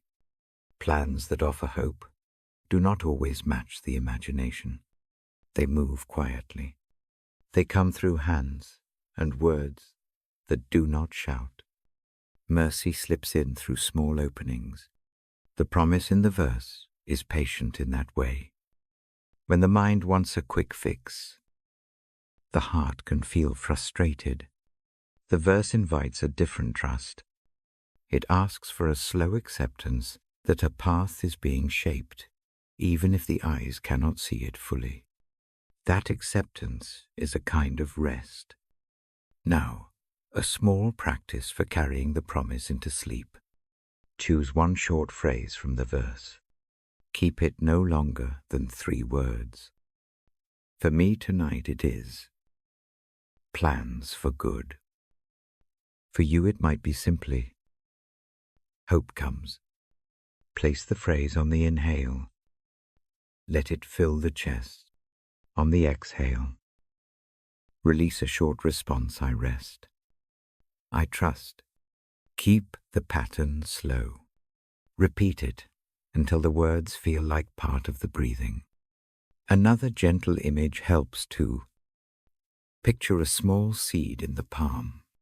The seed does not become a tree overnight. It rests beneath the soil. Quiet work happens in the dark. Roots stretch. The ground makes room. The verse's promise is like that seed. The future is not sudden and loud. It grows quiet and steady. I remember another small hour when this image held me. A long season of waiting followed a move. Friends were few. The days felt thin. The mind catalogued losses like a ledger. Then, slowly, a tiny thing happened. A neighbor left a jar of jam on the doorstep. A single hand on the back of an arm. A short card with one line. These small embers warmed the day. The seed that had seemed buried began to stir. God's plan for good often reaches through ordinary kind acts. They are not always framed as divine messages. They are simple openings the world offers. A plan can be small enough to hold in a hand and large enough to change the course of a life over time. I share this so sleepers know the promise works in small ways. The care that makes a future hope does not always arrive as a thunderclap. It frequently arrives as steady help. It comes through people and small mercies. It arrives as a clear next step. It comes as a strange calm in the chest that says, "For now, rest, if worry returns tonight." Give it a small name. One word is enough. Place that word in your palm in the mind like a pebble. Then imagine laying that pebble on a small map beside the phrase you chose. Watch the map settle. Do not argue with the worry. Notice it. Then let the map hold the worry for now. The map is the promise that a path exists even if the whole road is hidden. A brief exercise now. Lieg still. Place one hand lightly on the belly. Breathe slowly. Inhale on a count of 3. Hold one gentle beat. Exhale on a count of 5. On the inhale, say softly in the mind, plans for good. On the exhale, say, I rest. Repeat 3 to 5 times. Let the rhythm become familiar. Let the short phrase sink deeper than a thought. Let it become a small, steady truth in the body. Sometimes the plan looks like a repair. Sometimes it looks like a new door. Sometimes it looks like nothing at all, and still is a plan. Trust the diversity of how help arrives. The promise is not one size fits all. It is a steady design that works through countless small hands and moments. Tonight I also offer a small reflective question. Think of one tiny hope you can imagine for the near future. Keep it modest. It could be an evening without alarm, a phone call that brings a word, a neighbor's knock with soup. Place that hope gently beside the phrase on your breath. Let the hope be a small seed you watch in the dark. Do not force it. Let the soil of sleep do its work. I will share one more memory that shaped my trust in this verse. There was a winter when a plan fell apart in a way that seemed final. The calendar looked empty. A voice inside drafted relentless anxieties. One morning, a young person from the community knocked with a small craft they had made. The craft was imperfect, but honest. The gesture had no grandeur. It had a plain goodness. That kindness cut through the fog. It was not the solution. It was a sign. It suggested the presence of something that cared enough to put a small light in a window. This is the point. The maker's plans are not distant policies. They sneak into rooms as gifts and hands and small attentions. The promise of a future, with hope, becomes visible in the acts we can almost miss. Notice them. Name them if you can. Let them build confidence slowly in the chest. Do not mistake the promise for a guarantee of comfort at all times. The verse holds a practical tenderness. It asks for patience and for trust, that the good in view may be different from what you expect. The future promised is shaped by mercy and patience. That is why sleep can be a place to practice trust. Here is a final short practice before I close. Take a breath in. Picture a simple map unfurling. On the map, write one small line of hope. Fold the map in the mind. Place it near the heart. Breathe in. Plans for good. Breathe out. I rest. Repeat twice more. Let the folded map sit like a small companion at the bedside. As I close this part of our reading, I lay down the page carefully. The voice softens even further. The promise remains a plan for good. A future. Hope. Keep those words gentle in the mind. Let them be a hush that slows the pulse. I will leave you with a short blessing for the night. May a small hope find root in the dark. May a hand reach in ordinary ways. May a plan that bends toward good shape tomorrow's steps. Sleep with that thought like a small coin in the pocket. Feel its weight as a quiet comfort. Now breathe slow once more. Inhale the phrase. Exhale the rest. Let the eyes close when they are ready. The book rests. The promise keeps watch. Good night. I settle the book where the lamplight can ease across its pages. My voice drops to its usual slow cadence. Tonight the passage I hold speaks of love as a steady power. I do not read doctrine. I read comfort. The words sketch a character of love that moves like a patient tide. Love appears first as patience. It waits. It does not rush to fix every small thing. That waiting is not idle. It is deliberate. Picturealong. Slow river. The current shapes stone over years. It does not hurry the work. It keeps on. Patient love works like that. It allows time for growth. It gives a margin for mistakes. That margin makes quiet room for healing. Love also shows kindness. Kindness is small and ordinary. It looks like an extra blanket as the night cools. It looks like leaving a cup of tea where a tired hand will find it. Kindness does not demand reward. It simply tends what is broken. When the heart senses such care, the muscles of worry relax. The chest allows a softer rhythm. The text reminds that love refuses envy and boastfulness. It is not about measuring worth against others. Picture two hands at a single table. One sets down bread without counting whether the other deserves it more. The gesture is plain. It is not loud. It is the posture of love that lifts a load rather than comparing the burdens. Love refuses harshness.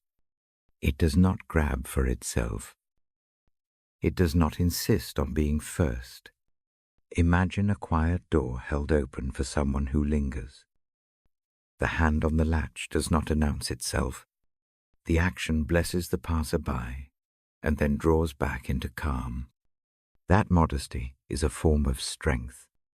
This love is slow to anger. It does not flare like dry tinder. It cools like coals left to sleep.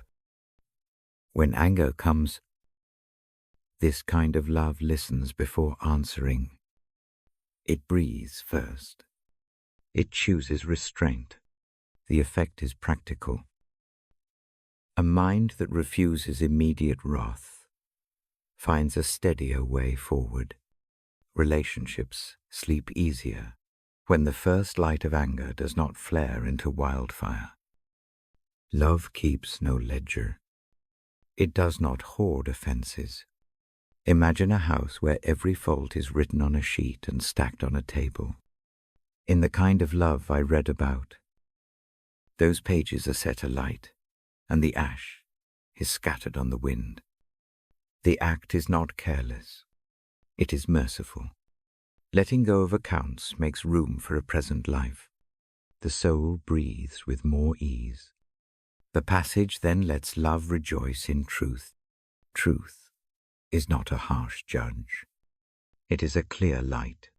Love prefers what is real over what is pretty. It does not cheer for false comforts.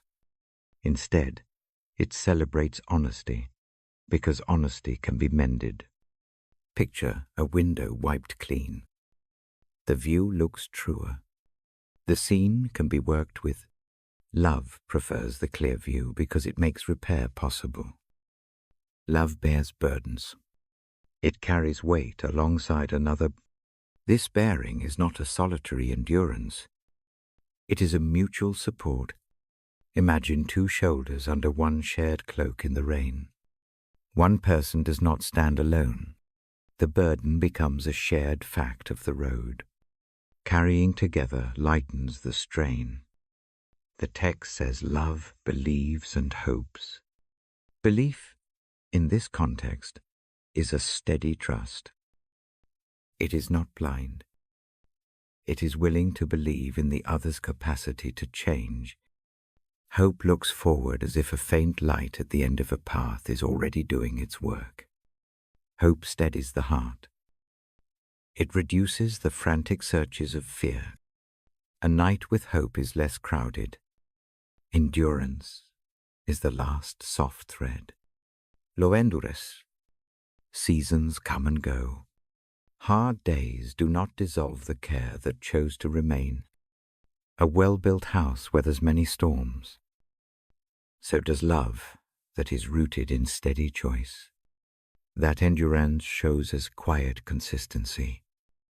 It does the small necessary acts long after enthusiasm has faded.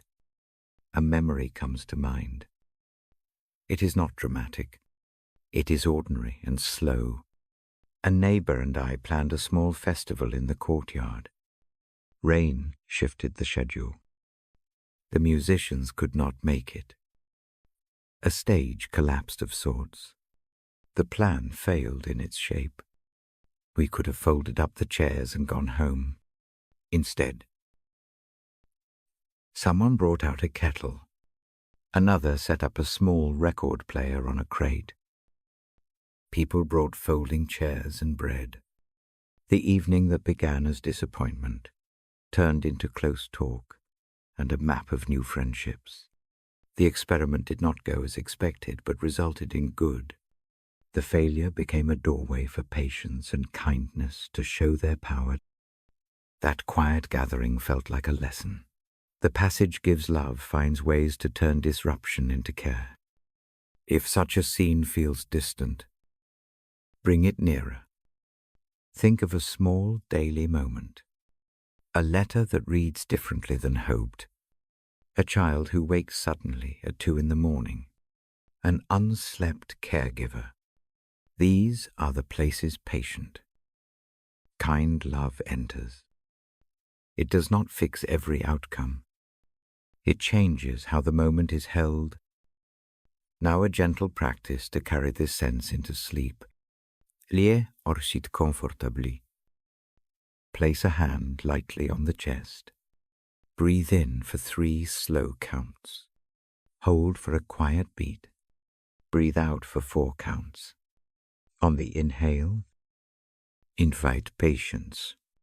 On the exhale, offer kindness.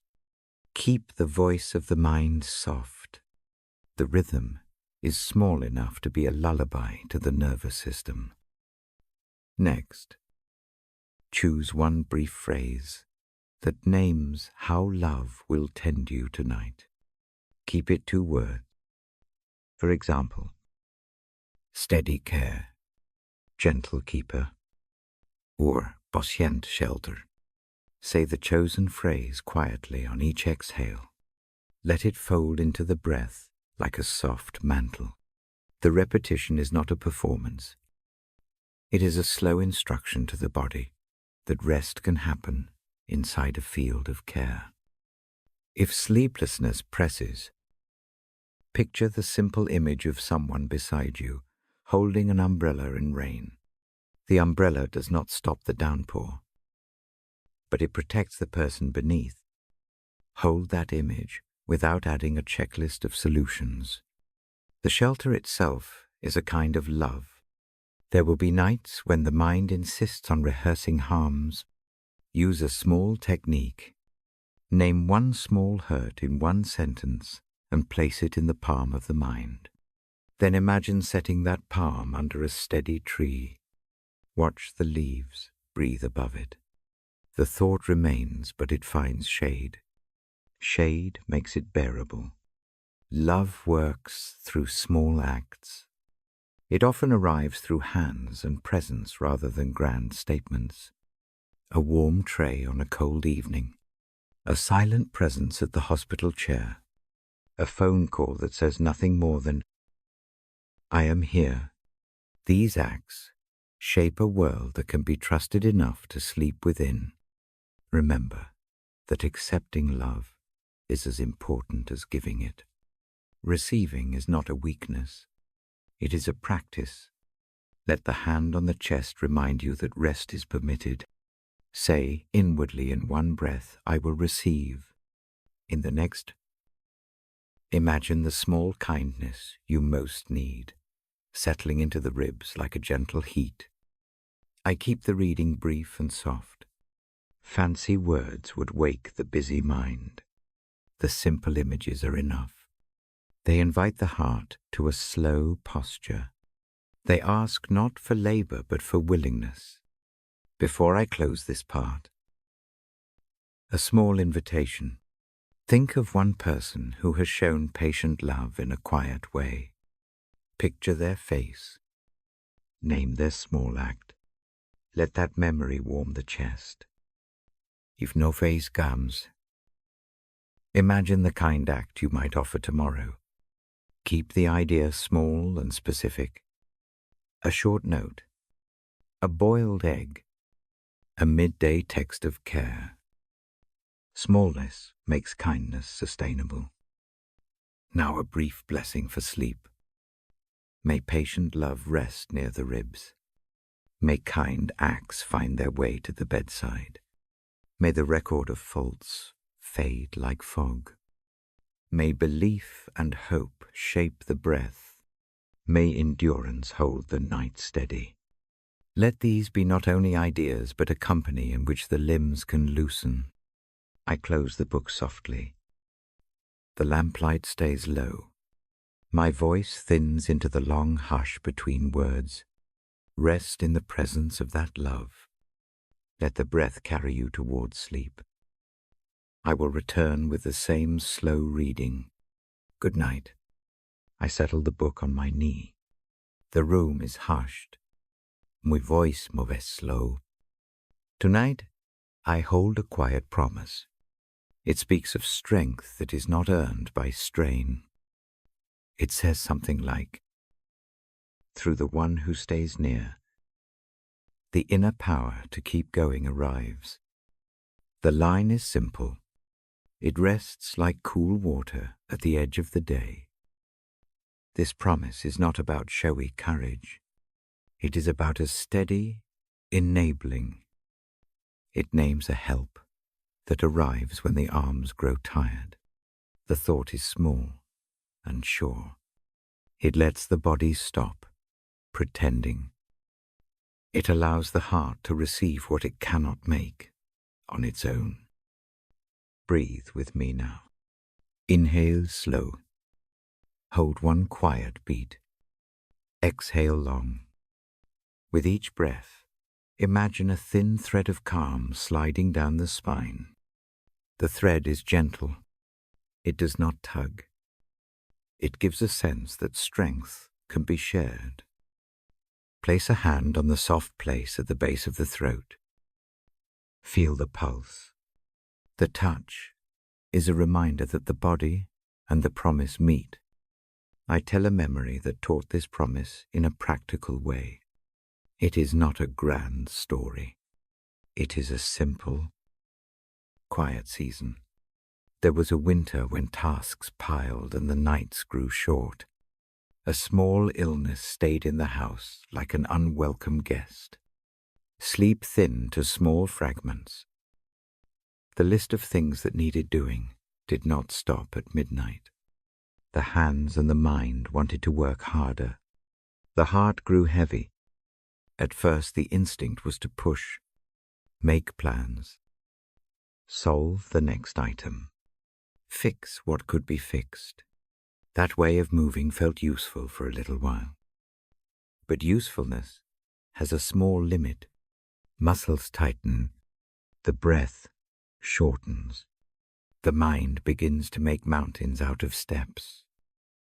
The body speaks with ache and fatigue. That night, this truth came into focus. The next small thing was more important than the big list. The day needed only one reasonable step at a time. I recall sitting at the kitchen table. A cup cooled beside my palm. A single list lay folded in the pocket of a coat. I read the promise slowly out loud in the most plain language I could manage. Not to argue with fate, not to fix everything. Just to invite this steady strength into the work of one small hour. The words did not change the facts. They changed the posture of the hands. After that, things started to shift. A simple rhythm formed. Wake. Care for one small need. Breathe. Rest. Repeat. Meals were prepared in small batches. Walks were short and steady rather than long and frantic. Calls for help were made instead of rehearsed in the mind. Friends brought a casserole or a bottle of milk. A neighbor took a bag of laundry. These acts were not dramatic rescues. They were steady threads that made a rope strong enough to hold. The change was not immediate. Strength came, like a tide that moves slowly up the shore. It did not sweep away the ache. It lifted the shoulders enough to breathe without panic. In the body, the jaw unclenched. The neck found a line that did not say always. In the mind, the habit to fix everything right now softened. The promise became practical. It was not a sentence to memorize. It was a way to live a night, one small step at a time. Here is a small practice you can use whenever the chest feels full. Lie or sit in comfort. Place both palms on the lower ribs. Breathe in for 3 slow counts. Feel the ribs expand. Hold 1 small beat. Exhale for 5 counts. And imagine strength coming into the hands from somewhere beyond the room. On the next inhale, think, I am not alone. On the exhale, think, I can go on. Repeat this pattern 3 times. The words are simple. The breath is the instrument. The body registers the shift more quickly than the thinking brain. Another gentle image helps when the mind insists on doing all the work. Picture a stout tree on a hill. The tree does not force the wind to stop. It holds its trunk steady. Roots go deep. Those roots do not carry the world's weight. But they fix the tree enough that the branches can bend without breaking. Let that image be the shape of strength. It allows bending. It does not call for brittle holding. During the season of care, a small act of letting others help changed the rhythm most. Letting did not feel graceful at first. It felt like surrender. But the small acts of acceptance saying yes to a pot of soup. Allowing a quick visit worked like stitches. They bound the day gently. Each yes was a practical application of the promise. It is not weakness to receive. It is a part of being steady. Strength sometimes comes as a very small decision. Choose one task that the body can do well. Set a modest time. Do the task slowly and fully. When the task is done, set it aside. Do not let the mind replay what remains. That single act trains the nervous system to trust the restraint. It teaches the muscles to hold in a new way. Repeat the act tomorrow. Strength grows not by a single heroic effort, but by the patient repetition of small, faithful steps. I also learned to use language that does not drive adrenaline. Replace frantic words with simple verbs. Instead of saying must or cannot, breathe and say, now I will. The voice in the head shapes the pulse. Soft commands steady the nervous system. They do not fix the future. They calm the present. If fear recess, do not chase it. Name it in one breath. Worry. Then imagine a sturdy rope laid across two posts. In the mind, place your hands on the rope and take one slow step forward. The rope is not the whole solution. It steadies the foot. One step becomes two. The rope is the image of the promise being made useful. Hold it briefly. Take the next step. There are nights when strength is needed, not to move, but to remain. The decision to stay in one place and endure is also a form of courage.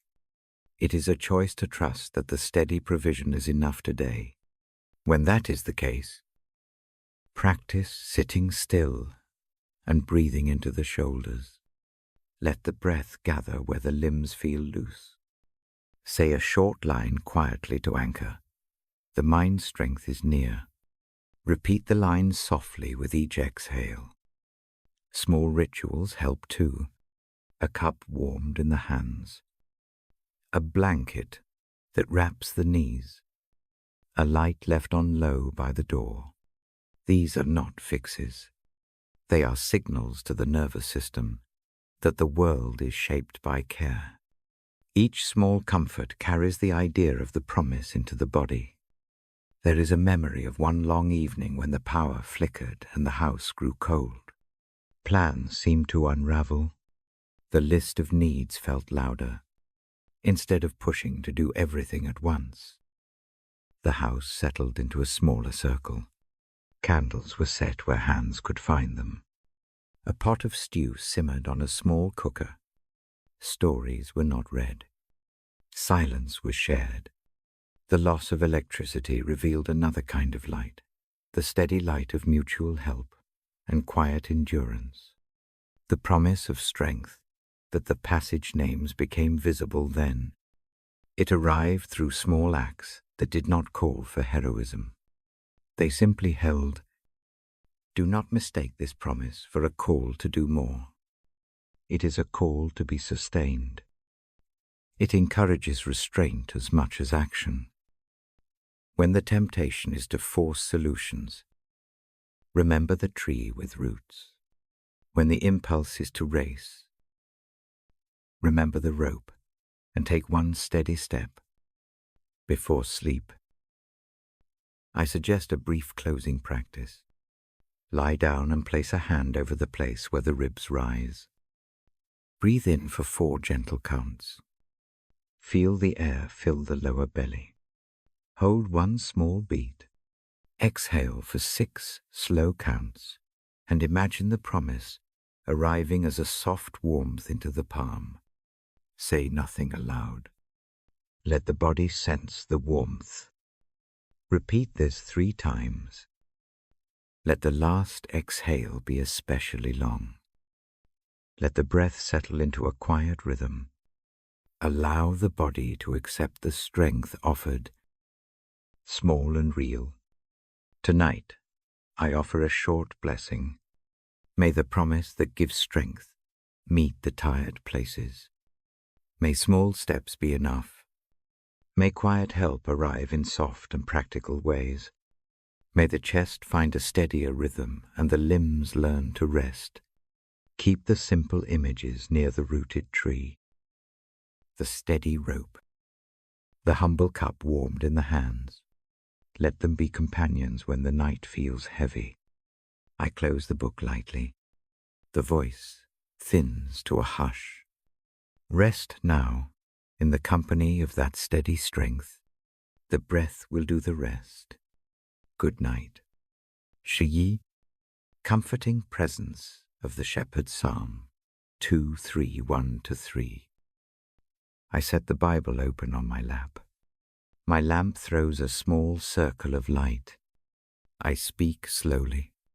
The words I choose tonight come from the image of a shepherd. The picture is plain and close.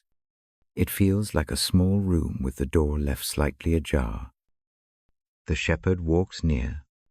A staff steadies the hand.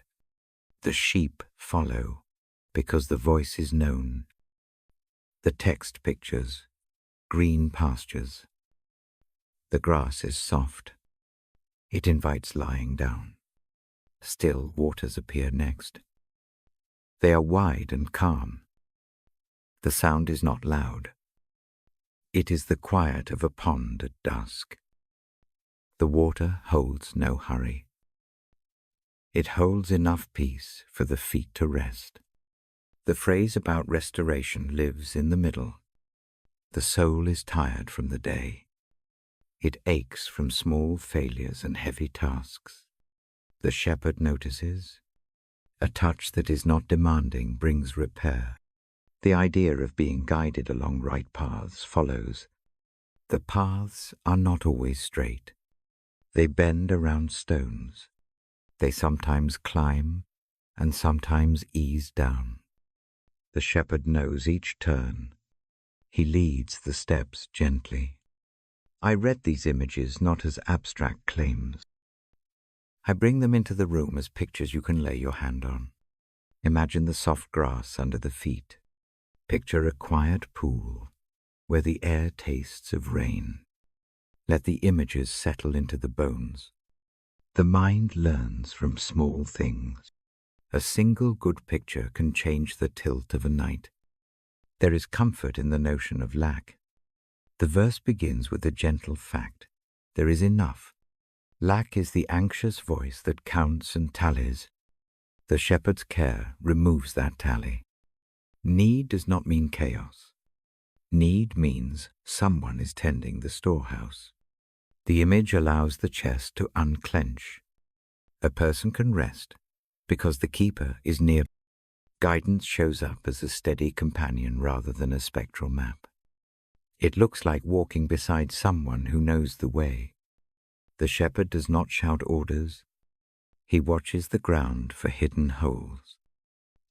He pauses at the right moment. He draws attention to the safe stones. The guidance is practical.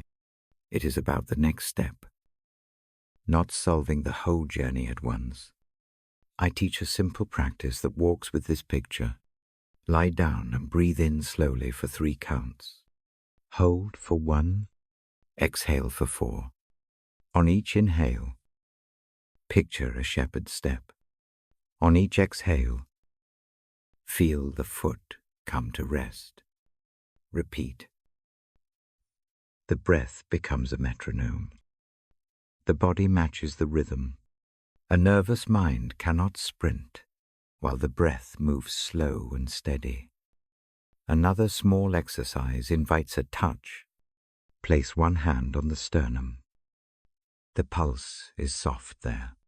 Imagine a warm palm resting beside yours. The warmth is not intrusive. It is steady. Say nothing. Let the presence be the companion. The shepherd's nearness need not be loud. Its quiet keeps the room from feeling empty. Restoration in this text speaks to repair rather than replacement. That repair looks like mending a torn sleeve, not rewriting the life. Imagine someone sewing a small tear while the kettle warms. The needle moves with patience. The patch is deliberate.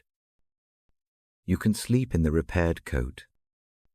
The soul can recover without the drama of a total overhaul. Guidance also reaches into choices. When decisions feel like cliffs, the shepherd offers a small bench. Sit for a moment. Look at the map again. Often the right move is the next small, careful step. Guidance is not a grand blueprint for everything. It is a steady presence that makes one step at a time possible. I remember a late night some seasons ago. The mind buzzed with plans that felt too large. The body wanted to keep working. I opened this passage and read it aloud softly. The image of green pastures and still waters felt almost absurd in that cluttered hour. Yet the picture did its quiet work. The breath lengthened. The chest eased.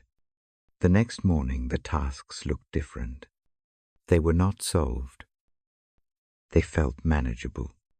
A single quiet night had done more than 100 arguments. The shepherd's voice in the text also honors weakness. It does not celebrate doing more. It values being kept. The soul is allowed to be small. That smallness is not condemned. It becomes a place where care arrives. Imagine a child who trips. The shepherd lifts the chin and fixes a bandage. The child learns to walk again. The lesson is gentle. The child keeps learning steps. The world does not demand perfection. For guidance in daily life, cultivate small signs. Notice a soft ease in the chest. Notice a brief clearing in the mind. Those are often the shepherd's hints. They arrive as tiny nudges, not as loud proclamations. Practice listening. Turn down internal noise. The sleep hour is excellent training ground for this. The breath and the quiet voice become instruments that tune the ear. I suggest a short phrase to carry into the dark. Lead me. Keep it small and repeatable. Say it once on the inhale. Let the exhale be a yielding. The phrase does not seek answers to everything. It only hands the immediate weight over. Over time, the small habit trains the body to release tension earlier. The heart learns to trust a steady guide. The shepherd's guidance also includes boundaries. He knows where danger hides. He keeps the flock from the cliff's edge. At times, the care may look like a gentle firmness rather than indulgent freedom. Boundaries do not restrict life. They protect the rhythm. The shelter of limits can feel oddly freeing in a world that tries to demand constant motion. When worry picks at sleep, bring the shepherd image back. Picture a hand on the shoulder. Picture a low lamp that shows the safe path. See the places where water runs calm. Keep the picture small. Let it be the lullaby that steadies the breath. I end this part with a quiet invitation. Close your eyes if you will. Feel the hand at the sternum. Imagine soft grass beneath your head. Say the phrase, lead me slowly with one breath. Let the present moment be the pasture. Let the still water hold the echo. The shepherd is near. The night can do its gentle work. Sha'ah, comfort in the valley. I turn the page. The next image comes like a shift in light. The path sometimes falls into a valley. The valley is low and shadowed. Night may feel deeper there. The passage I will read next speaks to that place. It names the valley without flinching. It offers a companion for the shadowed way. Walking through a valley does not mean you are unloved. The valley is part of the walk. The shepherd steps in those low places too. The staff steadies the hand where footing slips. The rod comforts where fear sharpens. The image is not of rescue from afar. It is of presence at the very place of vulnerability. When the valley arrives, practical care matters. Keep a small lamp near the bed. Let a string of light mark a path across the floor. Warm the hands with a cup that fits the palms. These small acts are not trivial. They are forms of tending. They make the darkness feel less total. A soft practice for the valley is to name the fear in one word. Say it quietly into the pillow or in the mind. Then breathe and picture the shepherd's rod drawing near to steady what trembles. The naming is not rehearsal. It is placement. Placing the fear beside the shepherd changes the posture of the heart. I share a memory of a night in a valley of sorts. It felt as if decisions were closing like walls. The night seemed full of questions that had no answers. I read the verse about the valley and felt a small shift. The shepherd was not absent from that low place. The thought was simple and plain. It eased the chest enough to allow sleep. The path did not change immediately. The next morning, a small step presented itself. The step was enough. Valleys teach a quiet lesson. They show how presence matters more than achievement. When the body is dim and the mind worries, a steady company can be the whole answer for a while. Let the shepherd be that company in the night. Let the hand that steadies be enough. Keep the breath slow. Let the exhale carry the word valley away into a place the shepherd tends. If tears come, let them fall like rain on soft soil. The soil drinks. The ground is not destroyed by one night of rain. It becomes ready for tomorrow's small green sprout. I will pause now and let the room be quiet. The lamp grows dim. The shepherd's presence lingers like a warm breath. Rest here a moment. Trust that even through valleys the path is kept. The next part will bring another small promise. For now, breathe and be still. Good night. Sha'ah. Choosing joy and gratitude. Philippians 4:6-7. I open the Bible slowly. My thumb rests on the thin page. Tonight I read a line that speaks of prayer and quiet thankfulness. The meaning is plain and kind. It asks us not to let anxiety fill the night. It invites a different practice. The practice is simple. The practice is prayer paired with thanks. I speak the idea softly. Do not worry over everything. Bring each small need forward. Pray. Ask. Do not hold back. Without gratitude. Give thanks as you speak. The promise that follows is gentle. A peace arrives. Not an explanation. Not a perfect fix. A calm comes that guards the heart and the mind. The guard is steady. It keeps rest possible. This text helps me when the mind climbs the old ladder of fears. It does not tell me to be cheerful by force. It asks for an honest sharing. It asks for a posture of receiving and giving. It teaches that prayer is a two-handed thing. One hand places the need, the other holds gratitude. Gratitude itself is a small power. It does not erase trouble. It changes the view. It shifts the balance of attention. When the chest tightens, counting gifts unbinds the jaw a little. The breath lengthens. The mind stops rehearsing worst-case scenes. That is the simple change this passage offers. I keep a short practice for the bedside. It is quiet and steady. Sit or lie in comfort. Place a hand over the heart. Breathe slowly. On the inhale, name a need. Keep it short. One word will do. On the exhale, name one small good. Say thank you in the mind. Repeat this cycle 3 times.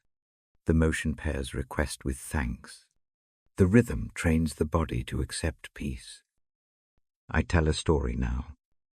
It is true. It shaped the way I teach this practice. Some years ago, a winter storm arrived overnight. Roads closed and power blinked. My own plans frayed. The list of tasks turned heavy. I felt tight in the chest and restless in the mind.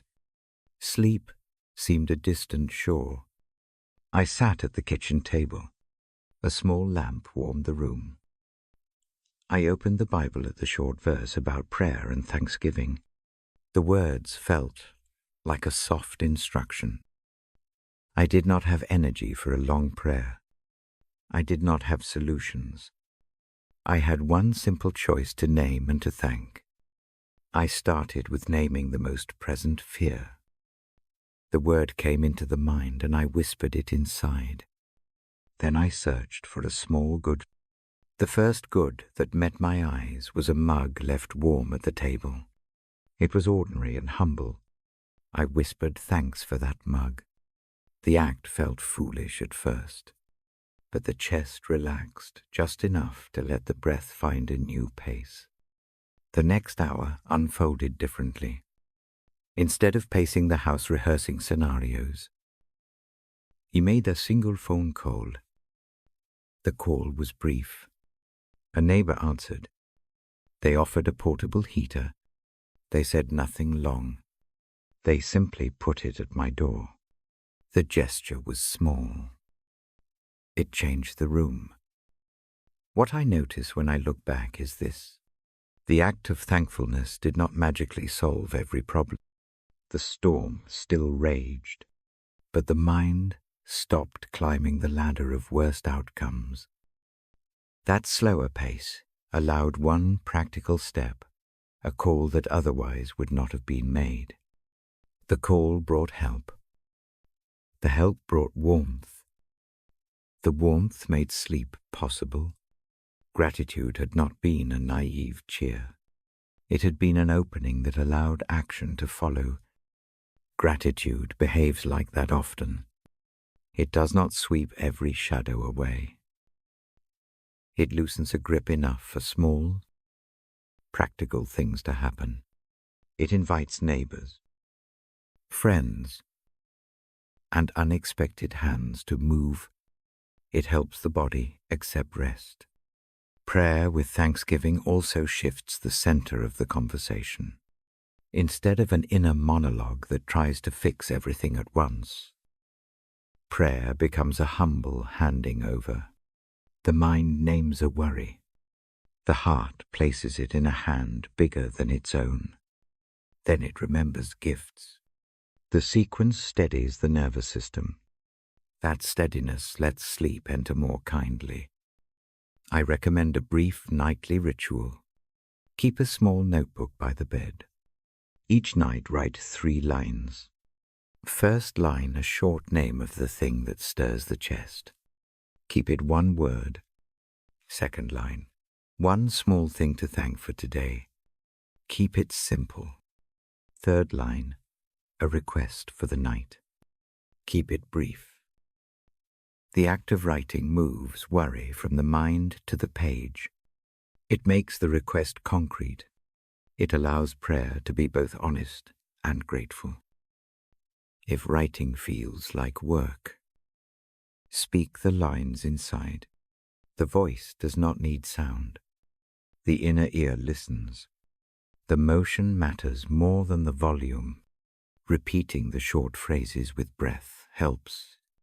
Inhale with the worry. Exhale with the gratitude. Let the exhale be longer. Let it carry release. I want to share another small memory. In a season of long care, I watched a family caregiver. Days were long. Sleep was thin. Every small error felt amplified. This friend taught me a quiet version of gratitude. Each night they named one small kindness from the day. Sometimes it was a well-made cup of tea. Sometimes it was a neighbor's wave. They did not celebrate big achievements. They noticed tiny mercies. That habit changed the tone in the house. People began to speak differently. The burden did not vanish, but responses softened. The caregiver found a reserve that was not their own strength. The reserve allowed them to be present again without burning out. Gratitude, practiced small, fortified them in the long run. Gratitude also reorders memory. When the mind reaches back over the day, it tends to notice the loudest pains. Gratitude trains it to catch small, quiet goods too. The practice rewires the night to notice what tends comfort and repair. This is not a trick. It is a discipline that engineers gentleness. Keep the words gentle. Avoid grand claims. Say, I notice, I receive, I thank. These phrases sit light on the tongue. They meet the nervous system where it is vulnerable. They do not force feeling. They invite it. Prayer with thanks also makes space for mercy. Asking does not mean demanding. Thanking does not mean pretending all is perfect. The two together teach humility. The heart becomes a place where need and praise can coexist. That coexistence helps the body relax. It tells muscles it is allowed to let go. Tonight, try a simple breath pattern. Inhale slowly for 3 counts. Hold for 1. On that inhale, name one present worry. Exhale for 5 counts. On that exhale, name one small gift. Repeat 3 times. Let the last exhale be especially long. Let the body feel the length. Let the mind notice the change. Sometimes gratitude arrives as a memory of a face. Think of someone who showed kindness. Picture the tilt of their head. Picture the small thing they did. Let that image sit in the chest. Breathe into it. Let the heat there be a quiet comfort. You are not alone in this night. If the mind resists gratitude, begin with the smallest thing you can find. A lighted window, a safe shoe, a steady breath. Even tiny goods can shift the balance. Do not wait for large blessings. Small mercies do the gradual work. They shape the heart night by night. I avoid heavy theology in these moments. I do not need to explain all mysteries. Instead, I offer plain practice. Prayer and thanks together form a gentle tool. Use it. Let it enter the body through breath. Let it live in the hands and the pen and the soft voice. Before I close this part, I read one short encouragement from the page. When anxiety knocks, bring the matter to prayer. Offer thanks for one small thing. Let the peace that follows keep the heart and mind. The words are not a promise of quick fixes. They are a promise of a steady peace that moves into the room like a quiet comrade. I will leave you with a small sending for tonight. Place the hand over the heart. Breathe as we practiced. On the inhale, name one worry. On the exhale, name one small gift. Repeat 3 times. Then rest the hand there and let the body take the rest it can. Trust that the presence that hears is near enough to carry what you cannot. Trust that gratitude opens a door for peace to walk in. When sleep comes, let it find you in that doorway. Let it bring restoration like a soft blanket. Keep the practice of thanks for tomorrow. Small things will gather. Good night. I hold this small verse like a thin coin between finger and thumb. Hebrews says, simply and quietly, that Jesus Christ is the same yesterday, today, and forever. I say it aloud in a slow voice. The phrase settles into the room like a cool cloth. Constancy is a rare comfort in a moving world. The day changes, people change. Blanchifte. Even the heartbeat of a town can alter when familiar shopfronts close their doors. Yet some truths do not bend with the wind. The thought of an unchanging presence becomes a place to set a foot when everything else slides. Think of a weathered clock on a wall. The face fades. The paint flakes. The hands move. Always the same rhythm. That steady ticking does not deny that storms come. It only measures how the storms pass. The verse offers that same steady measure for the soul. It says there is a presence whose character does not depend on seasons or failures.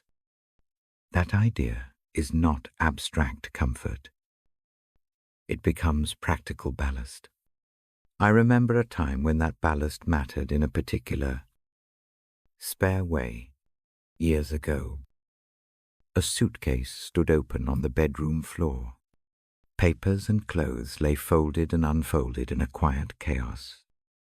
A move had been decided. The house where many small routines lived would be left behind. The kitchen tile knew the scuffs of 100 hurried feet. The garden knew the shade patterns of seasons. Leaving felt like unmooring.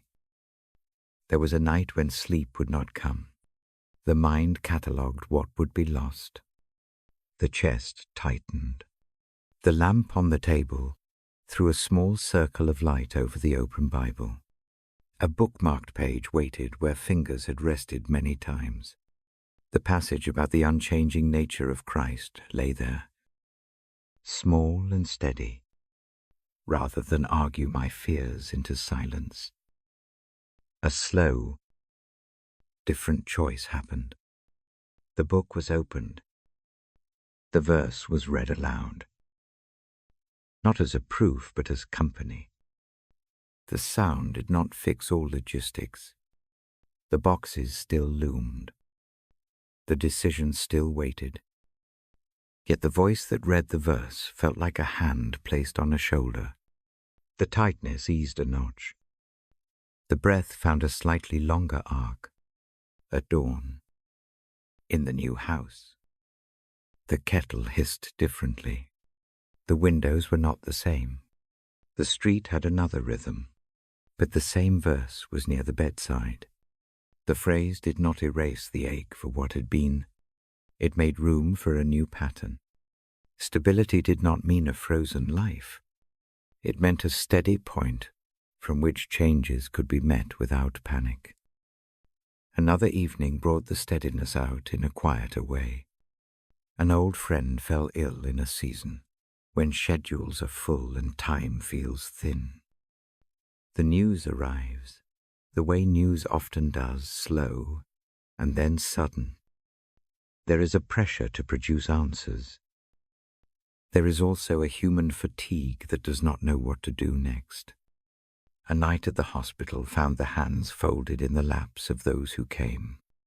The hallway light hummed.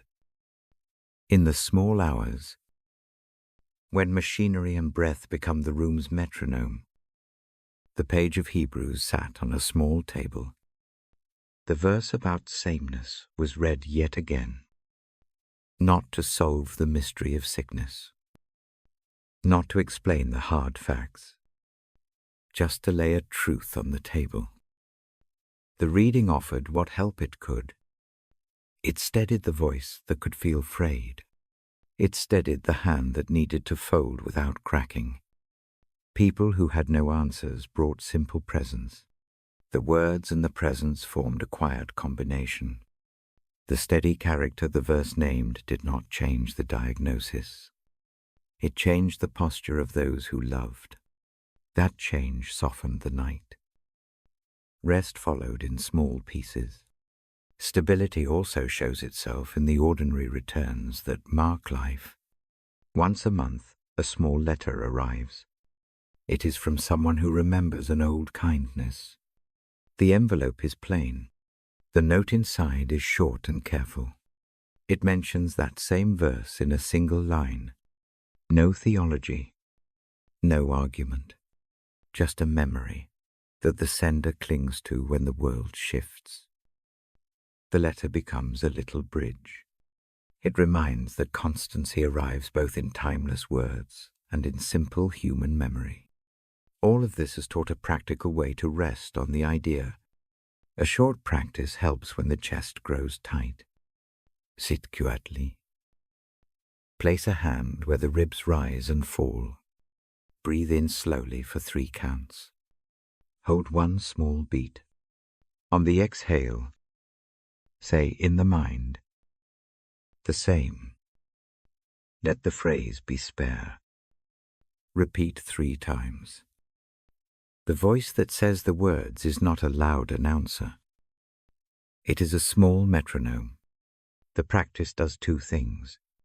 It names the presence. It puts the body into a slower rhythm. The nervous system reads the hand on the ribs and the long breath and chooses to mimic. The tightness eases. The mind does not surrender its concerns. It finds a steadier way to hold them. In the life of a community, constancy takes other forms. Churches move. Leaders change. Programs start and stop. Yet certain things remain constant. A shared song. The habit of meeting. The practice of a simple prayer said in low tones before sleep. These small rituals anchor people when the bigger arrangements shift. They are not large structures. They are habits of returning. One winter, a congregation loved a pastor who retired after decades. New voices arrived. The style changed. Yet when uncertain nights came, the congregation still met at the same hour. The same verse was read. The words continued to do their steady work. The people found that the faith they leaned on did not vanish with changes in leadership. That discovery steadied young and old alike. I also keep a private image for the nights when doubt whispers bright and insistent. Imagine an old stone bridge over a slow river. The stones are not polished. Moss collects in the joints. Rain slicks the surface. Yet the bridge endures. Travelers pass and leave footprints. Some footprints linger. The bridge does not promise the absence of rain. It promises that the crossing is safe enough. The verse is like that bridge. When changes arrive in the calendar of life, the bridge image steps forward. The heart may fear the crossing. The verse is a reminder that the one who made the bridge keeps its foundation. The fear does not immediately disappear. The steps become smaller and more deliberate. The body feels less like a ship in a storm and more like a person walking across a known span. It matters too.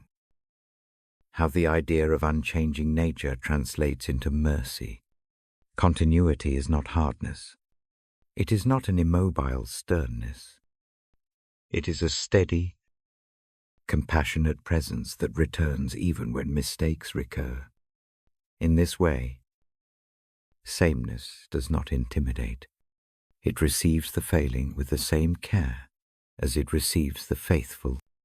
Once, after a night of repetitive regrets, the practice of naming one small misstep and then reading the short verse felt like a small liturgy. The act was not a ritual of punishment. It was a practical letting go. The presence named by the verse had room for the error. The night accepted the attempt to be steady again. Sleep followed without the long, destructive argument in the head. This steadiness also helps with hope. Hope does not always arrive as a bright banner. It often comes as a quiet return of purpose. The unchanging nature of the one spoken of in Hebrews becomes an anchor for that slow hope. It says, "The foundation beneath the changes does not move." That knowledge does not guarantee comfort. It offers a steadier way to carry lack. There are nights when the company of this thought is sufficient. There are other nights that ask for more practical support. The verse does not obviate the need for neighbors and meals and calls. Rather, it works with them. The steadiness of the presence named in the verse allows small human acts to land without the world tipping. It lets hands reach and be accepted. As the voice reads this verse to you tonight, it is not a lecture. It is a companion habit. If sleep will not come, place a hand on the sternum. Breathe slowly. Say the phrase. Steady and present. Let the words fold into the breath. They do not have to fix all questions. They make the body able to rest. Before I move on to the next thought, a small memory returns that ties the idea to light during a long season of doubt. A friend handed a short note with the verse written in careful script. The note rested under a teacup for a week. Each time the hand reached for warmth, the eye found the words. The note became a gentle lamp. It did not blaze. It showed enough. There is a quiet connection here to what will come next.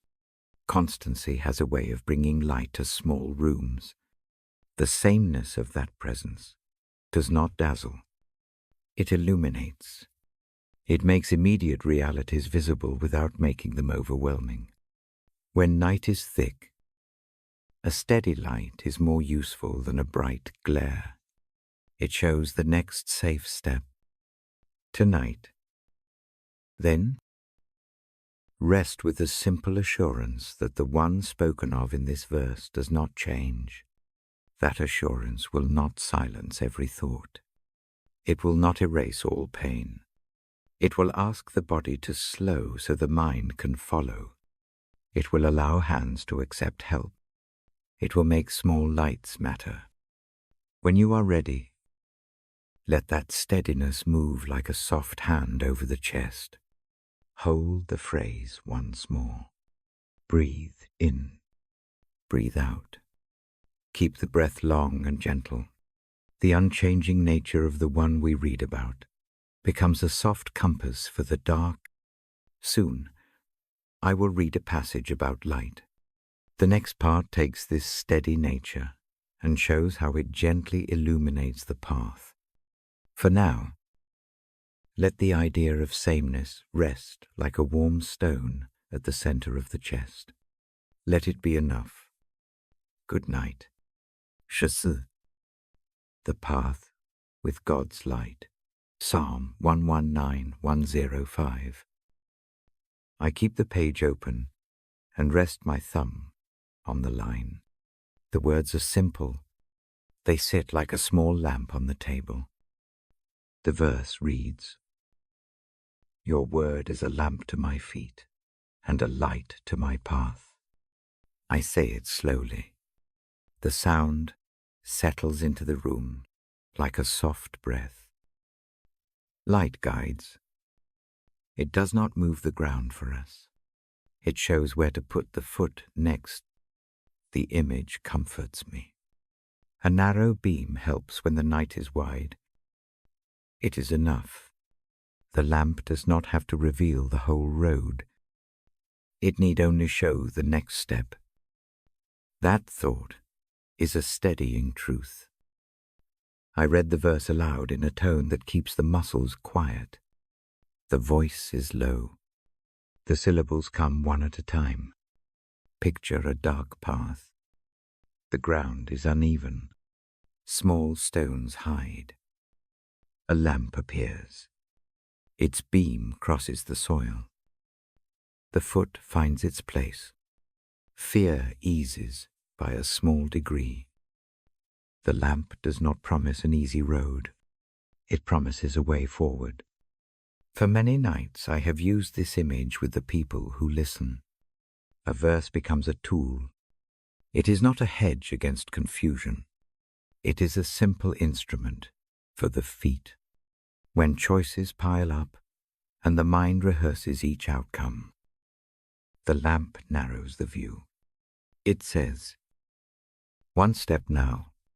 One honest act now. Wait for the next light." There was a night when this promise became real, in a very concrete way. I remember it plainly. A road ran thin between trees. Fog moved low like slow breath. The car's lights cut only a short distance. Instruments flickered. A map on the phone refused to load.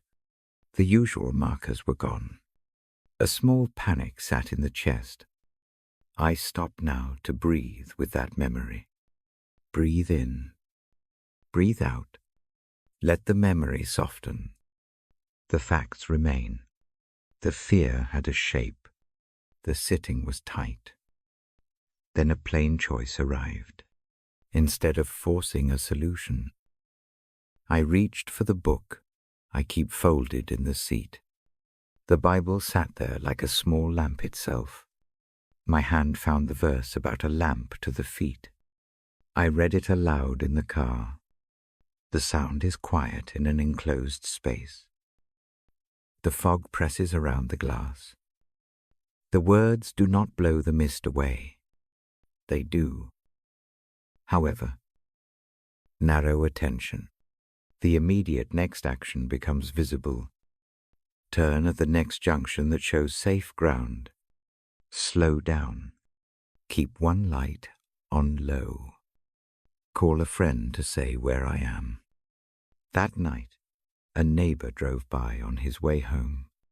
He saw the car at the roadside and stopped without a show. He did not lecture. He offered directions and a thermos of hot water. The aid was small. The shift in the chest felt larger. The lamp of the verse had done its work. It did not change the fog. It made a place where help could meet the need. The instance taught a steady lesson. Guidance often appears through ordinary means. A friend's hand, a neighbor's slow cup of tea, a clear next step. The verse did not promise dramatic revelation. It promised faithful light. Light hands help slow the mind enough to make one good choice rather than many frantic ones. I speak this because many nights the mind rushes ahead of the feet. Plans multiplient. Worries assemble like small armies. The verse invites restraint. It asks for a focused attention on what is present. The practice is simple. Ask for a lamp. Accept a single visible step. Walk. There are other nights when guidance is quieter still. A decision about a job. A word to an elder. a choice to forgive. The lamp might not show the whole outcome. It may show the next small act, say one brief truth. Deliver one small kindness. Step away from what harms. Each act is a foot placed on the path. The path becomes the life. When the guidance feels obscure, I use a short method. It is not clever. It keeps things small. Open the book. Lay a hand on the page. Read the short verse slowly, 3 times. Let the words settle in the chest like a warm coin. Then ask one small question aloud in the quiet. What is the next step? Listen for the smallest nudge. If nothing seems to come, wait in patience. The lamp may be slow to light. I offer that method because many nights people expect a thunderbolt. Guidance rarely arrives as thunder. It comes as a steady light at the edge of the footpath. It may appear as a clear thought in the mind. It may appear as a calm in the chest. It may arrive as a practical help at the door. Learn to recognize the small hand of guidance. Practice patience. There is an image I keep returning to. Imagine walking a narrow mountain trail in thin weather. The valley drops away to a hush. A guide walks with a small lantern. The light does not banish the cliff. It shows the next place to step, and the small hands at the rail. The traveler trusts, because the guide knows the turns. The trust is not a blind gift. It is born of repeated small acts that steadied the steps before. That same pattern appears in other nights. A word is needed at the right time. The lamp gives it clarity. A kindness is required where habits have hardened. The light shows the place to bless. It does not produce a sermon. It makes one gentle act visible. I will give another quiet memory. Years ago, in a season of personal change, plans looked uncertain. The work I expected to keep for a long time did not. The map I thought I held folded in on itself. Släppfältlägg och förshore. The mind constructed long lists of outcomes. None of them brought ease. In the small hours, I opened the book and found that short verse. I did not seek an answer to every worry. Instead, I asked for a single step of clarity. The lamp of the word did not replace practical planning. It shaped the posture. It taught me to pick one reasonable next move, make one call, write one email, walk to the window and breathe. That night, one simple message arrived in the morning. A quiet opportunity appeared. It was not the flashy plan I had once imagined. It was a narrow door that led to steady work and kind faces. The lamp had not shown the whole design. It had shown the hinge on which the door turned. Practices like this can be used softly at bedtime. Put the Bible open on the nightstand. Let the text be a small light beside the bed. If a worry presses, read the verse slowly. Say it once on the inhale and once on the exhale. Use the breath as a way to carry the light into the body. Breathe in the image of a lamp at the foot. Breathe out and set one small next step in the mind. Small images guide the nervous system gently. Picture a narrow strip of light across the floorboards. The beam moves with each breath. The strip shows a path across a room that might otherwise seem impossible in the dark. Let the mind accept that narrow beam. Follow it. One step becomes another. I also suggest a quiet ritual for times when direction is uncertain. Write one question on a small card. Keep it simple. Fold the card and place it under the Bible. Sleep. Let the book be a light that lies on the card. In the morning, read the question again. Notice if a new thought has appeared. Often the presence that guides moves in slow ways.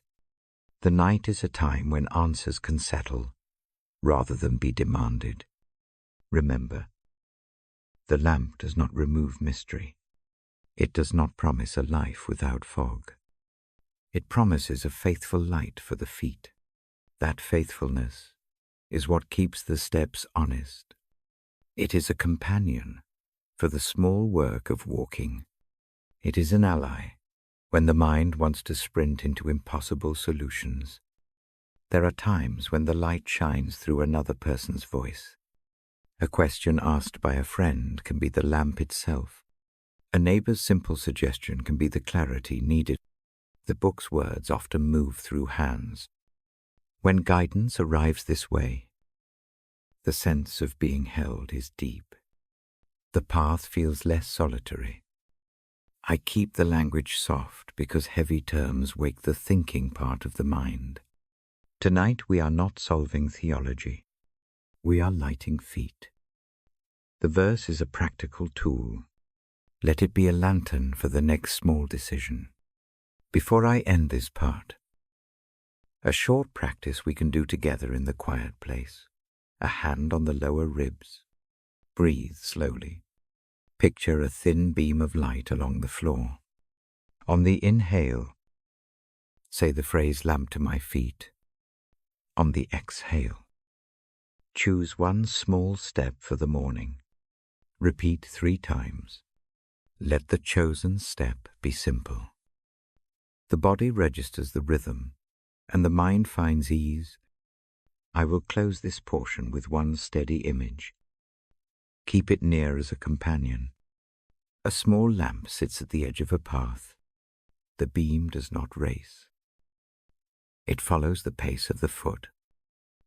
The light is enough for the next step. Trust that the path will appear when the foot presses down. Hold that trust like a small coin in the heart. Now I fold the page and rest the book at the side of the bed. The lamp on the nightstand continues its gentle glow. I will read a brief closing. Blessing next. It will be short and sure. For now, breathe in the idea of a lamp to the feet. Breathe out and set one small step into the night. Let the light guide the sleep that follows. I come to the last page for tonight. My hand rests on the book. The lamp keeps a small circle of warmth. I read a short blessing slowly. The words are meant to settle the heart. They are meant to close the day with a soft hand. First I speak the opening line. May you be blessed and kept. I let each word fall like a gentle footstep. Blessing means something given. It is not earned tonight. It is handed over. Kept means held in a quiet place. It does not mean a life without trouble. It means someone stays near when the doors are closed. Think of being sheltered from a wind that tries to erode the small things. Picture a porch roof that keeps the rain from soaking the steps. The roof does not move the storm. It keeps the doorway dry. This is what being kept does. It keeps the heart from being worn raw by worry. Breathe in that roof. Breathe out the small, sharp edges of the day. The next line pictures a face turned toward you. May the face shine upon you and be gracious. Imagine a familiar face leaning into the lamp's glow. The light is steady, not bright. It warms where it touches. Grace is the warm part. It does not tally faults. It simply meets the tiredness and answers with a soft word and a slow nod. Close your eyes for a moment. Breathe in for 3 calm counts. Picture that gentle light touching your forehead. Hold the breath 1 beat. Breathe out and let your shoulders lower. Repeat 2 times. Let the imagined light pass from the brow to the chest. Let the warmth settle there like a small ember. The final part of the blessing pauses on peace. May the countenance be turned toward you, and may peace rest with you. Peace here is not a loud absence of trouble. It is a quiet that gathers the scattered pieces. It is a net that catches the broken thoughts, so they do not fall away into panic. Picture a small pool after rain. The surface keeps its calm while the sky still moves above it. I teach a tiny practice for that peace. Place 1 hand over the sternum. Feel the rise and fall. Breathe in long. Let the breath press gently under the palm. Breathe out and imagine a slow tide lifting from the chest down through the shoulders. Say nothing. Keep the movement slow. Let the palm be the place where peace can rest for a little while. When I read this blessing, I do not speak explanations. I offer images you can hold. I do not ask your mind to solve the day's puzzles. I ask only that it receive a small fact. You are seen and you are kept. The world may still demand things tomorrow. Tonight you may let the demands soften. There is a tenderness in these lines that I want to stay with. Blessing and keeping are quiet acts. They come without fanfare. They arrive as hands on the shoulder, as a clean sheet, as a cup of warm water when the throat is dry at midnight. These small mercies are ways the blessing moves into the life. Imagine one of those small mercies now. Picture a neighbor who leaves a blanket folded on the back of a chair. No announcement, no fanfare, just a foldable comfort set within reach. Let that image be a stand-in for the wider blessing. Allow the mind to accept it as true for you. Grace, again, is not about making everything tidy. It is about the refusal to count failings into punishment. A kind gaze and a calm word change the meaning of mistakes. The act of offering grace can feel like a hand taking a small stone from your pocket and placing it gently on the table. It does not erase the fact the stone was there. It only moves the weight into a place where it will be handled. I whisper a short invitation now. Bring to mind one small thing you wish to hand over. Keep it brief. 1 word will do. Say that word inwardly as you inhale. On the exhale, imagine placing it into a basket beside you. The basket belongs to the one who keeps. You do not have to tidy the whole room. You simply set 1 thing in the basket. Repeat this 2 more. Let each handoff be lighter than the last. Protection is part of this blessing. It is not a shield that makes life simple. It is a presence that moves in the places of small failures. Picture a watchman on a distant hill. The watchman does not make storms stop.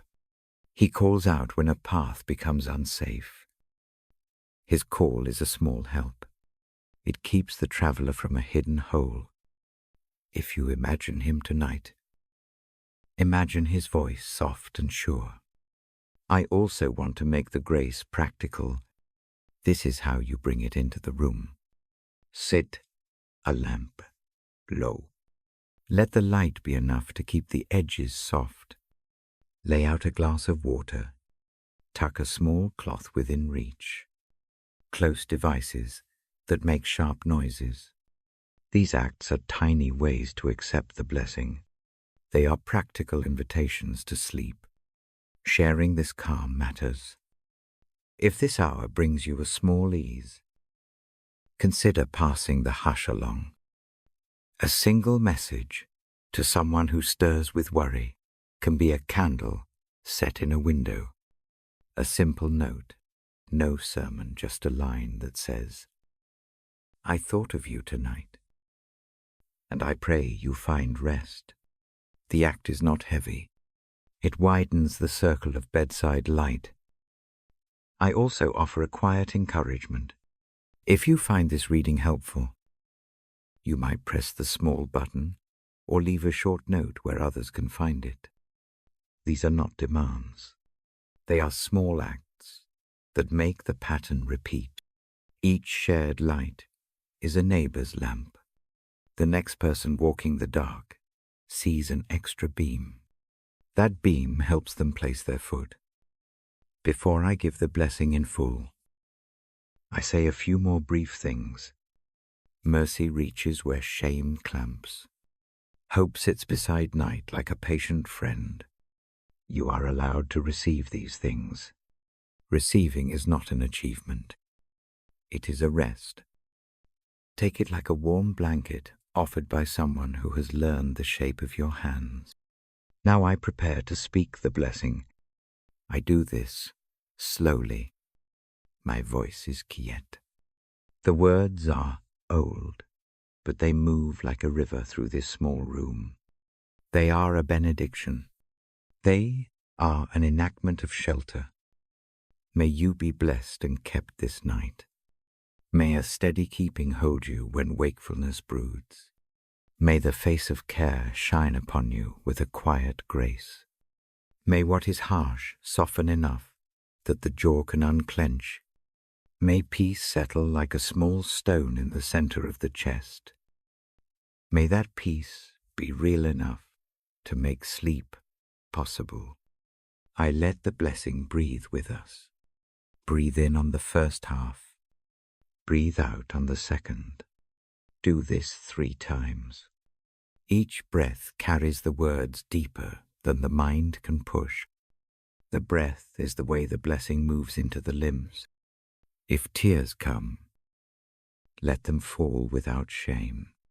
Tears are a kind rain. They clean where the night has been dry and tight. Let the blessing meet the wetness with tenderness. Imagine a hand steadying your back as the tears come. That hand does not hurry you. It keeps you present. I also add a short practice to close. Fold your hands loosely on your lap or place them on the bed. Inhale and say to yourself slowly, "Bless and keep." Hold 1 beat. Exhale and say, "Shine and be gracious." Inhale again and think, "Lift and give peace." Repeat this cycle twice. Keep your voice quiet inside. Let the phrases be small anchors. When I finish, sit in the stillness for a long moment. Let sound thin to a hush. Let the lamp at the edge of the room be a faithful marker. Let the house open its breath and close its doors. Let the world do the slow work that night does. If you plan to share this calm, choose a gentle way, a text, a short message, a tap on a friend's shoulder. You do not have to do more. Small acts multiply when they are easy to do. Choose what feels light. Choose what you could do in the morning if sleep comes now.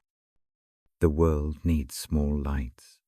You, too, can be a lamp. I will give one final practical suggestion. Keep a small card by the bed with one phrase from this blessing. Make it short. 3 words are enough. On hard nights, read the card slowly. Let the words anchor the breath. Let the memory of this hour be a tool you can reach for later. The time to sleep comes now. I will leave you in a calm I cannot measure. I only promise to keep the voice low, and the image is simple. I promise to be the hand that reads the line, and then let silence do the rest. You need no more than that for tonight. I close with the blessing one more time. I say it in a soft tone that the room can keep. May you be blessed and kept. May the face of care shine gently. May grace meet you where you are. May peace rest with you now, and through the turning of the night. I set the book down. The lamp dims by a fraction. The breath in the room grows slower. The hands that read have done their small work. Rest is welcome. Morning will come with its steady feet. Until then, let the blessing keep watch. Good night.